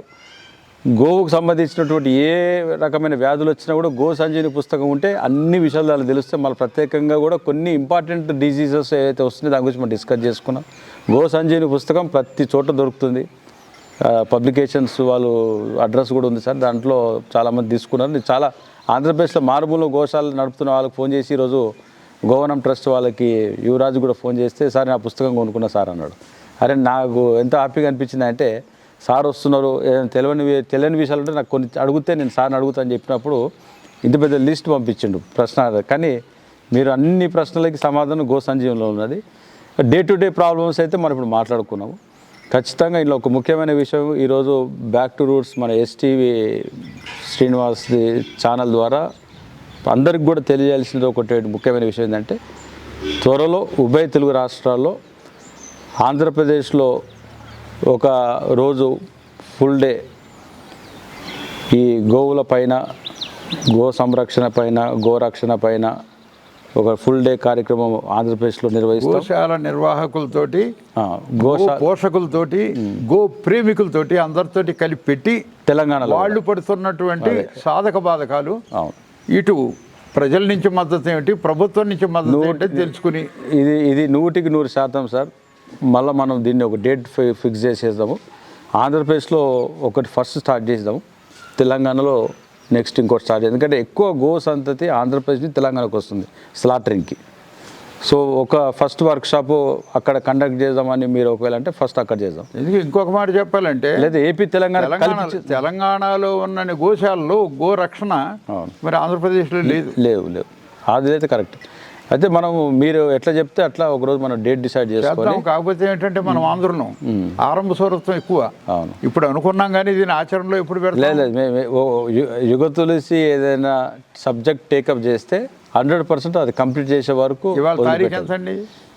ఈరోజు 11వ తారీఖు సార్, మార్చి 11/4 లోపు చేయగలమా? 11/4 లోపు చేయగలుగుతాం సార్, చేయగలం కదా. 100% చేద్దాం. అయిపోయింది. సో ఈ మధ్యలో 11/4 ముఖ్యమంత్రి గారి దగ్గరికి చక్కటి విజ్ఞాపన పత్రాన్ని తీసుకెళ్ళి సవినయంగా గోవు ఎంత సౌమ్యంగా ఉంటుందో అంత సౌమ్యంగా తన బాధని వ్యక్తపరుస్తుంది, నోటితోటి చెప్పకుండా మన బాధలను కూడా వ్యక్తపరిచేటట్టుగా ఆయన దగ్గరికి వెళ్ళి చెప్పండి, తప్పనిసరిగా సొల్యూషన్ దొరుకుతుంది. చాలా బాగుంది. ఇందులో మీరు చాలా లోతైన ప్రశ్నలు వేసి రాబట్టారు. గో సంజీవిని పుస్తకం గురించి బాగా చెప్తున్నారు. కానీ మీరు అన్నారు, నేను ఒక్కనే కాదు, సుమారుగా 50 మంది బ్రహ్మాండ. అసలు ఆ రవీంద్ర భారతిలో ఆ కలర్ఫుల్ డాయ్స్ ఇంతవరకు అంత డిసిప్లిన్గా అందరూ గోవు వైట్ కలర్గా, ఎంత మన ఒంగోలు వైట్ డ్రెస్ ఎట్లా వైట్ కలర్ ఎట్లుంటుందో అట్లా వైట్ కలర్ డ్రెస్సులు అందరికి వేసి మీరు చాలా డిసిప్లిన్. మధ్యలో చాగంటి కోటేశ్వర గారు ఇట్లా ఒక ఆనిముత్యంలాగా వాళ్ళు కనిపించడం, వారి పక్కన మీరేదో కూర్చోవడము. అసలు మీ ఎక్స్పీరియన్స్ మా వయసు సార్, మీ ఎక్స్పీరియన్స్ మా ఏజ్. మాకు మీలాంటి వ్యక్తులని ఆ గోమాత పరిచయం చేయించింది. ఆ వెంకటేశ్వర స్వామి దయతో మనం పరిచయం కాగలిగాం. సో నేను మన బ్యాక్ టు రూట్స్ ద్వారా చివరిగా ఉభయ తెలుగు రాష్ట్రాల్లో ఉన్నటువంటి గోశాల నిర్వాహకులతోని వచ్చే నెల 11వ తారీఖు లోపు ఒక డేట్ని డిసైడ్ చేస్తాం. ఆ డేట్ రోజు ఖచ్చితంగా ఉభయ తెలుగు రాష్ట్రాల్లో ఉన్నటువంటి గోశాల నిర్వాహకులు, గో పోషకులు, గో రక్షకులు అందరం కలిసి ఒక మంచి వర్క్షాప్ని శివరాం సారి సారథ్యంలో వారి ఆధ్వర్యంలో 2 రోజుల వర్క్షాప్ని నిర్వహించుకోబోతున్నాం. ఖచ్చితంగా ప్రతి ఒక్కరూ కూడా దీనికి సంబంధించినటువంటి అప్లికేషను ఏదైతే రిజిస్టర్ చేసుకోవాలో మన బ్యాక్ టు రూట్స్ ద్వారా రిజిస్టర్ చేసుకున్నట్టయితే వస్తున్నటువంటి సంఖ్యను బట్టి ఏర్పాట్లు చేసుకోగలుగుతాం. కాబట్టి త్వరలో ఉభయ తెలుగు రాష్ట్రాల్లో గోశాల నిర్వాహకుల ఒక పెద్ద సదస్సుని, ఒక సెమినార్ని, 2 days వర్క్షాప్ని నిర్వహించుకొని గోశాల నిర్వాహకులు ఎదుర్కొంటున్నటువంటి అన్ని సమస్యలని చర్చించి అవన్నీ ఒక పేపర్ మీద తీసుకొచ్చి ఆ రిప్రజెంటేషన్స్ని ఉభయ తెలుగు రాష్ట్రాల్లో ఉన్నటువంటి ముఖ్యమంత్రి గారి దృష్టికి తీసుకెళ్లడం, ఒక డెలిగేషన్ వెళ్ళడం. గో పోషణ, గోవుల సంరక్షణ ప్రతి ఒక్కరి బాధ్యత కాబట్టి ఖచ్చితంగా ఈ ఒక పిలుపుని మీరందరూ కూడా, శివరాం గారు కూడా వారి మాటల్లో అన్ని విషయాలు తెలియజేస్తారు కాబట్టి వారు మనకు సమయం ఇవ్వడము చాలా గొప్ప విషయం. కాబట్టి అందరూ కూడా బ్యాక్ టు రూట్స్ ద్వారా రిజిస్టర్ ఈ రోజు నుంచి మేము దాని అప్లికేషన్ని అందులో వారి వెబ్సైట్లో, వారి సోషల్ మీడియాలో దాన్ని మొత్తం కూడా పబ్లిసిటీ చేస్తాం. ప్రతి ఒక్కరికి దాన్ని ఇంకా వేరే తెలియని వ్యక్తులకు షేర్ చేయండి. మారుమూల గ్రామంలో, చివరి గ్రామంలో గోశాల నిర్వహిస్తున్న వారు కూడా హైదరాబాదులో జరగబోతున్నటువంటి గోశాల నిర్వాహకుల సదస్సుకి ఖచ్చితంగా రావాలని ఈ సందర్భంగా యుగతులసి గోమా క్షేత్రం నుండి మీ అందరికీ కూడా చేతులు జోడి విజ్ఞప్తి చేస్తున్నా. జై గోమాత. జై గోమాత. మరిన్ని అప్డేట్స్ కోసం బ్యాక్ టు రూట్స్ యూట్యూబ్ ఛానల్ని సబ్స్క్రైబ్ చేసుకోండి.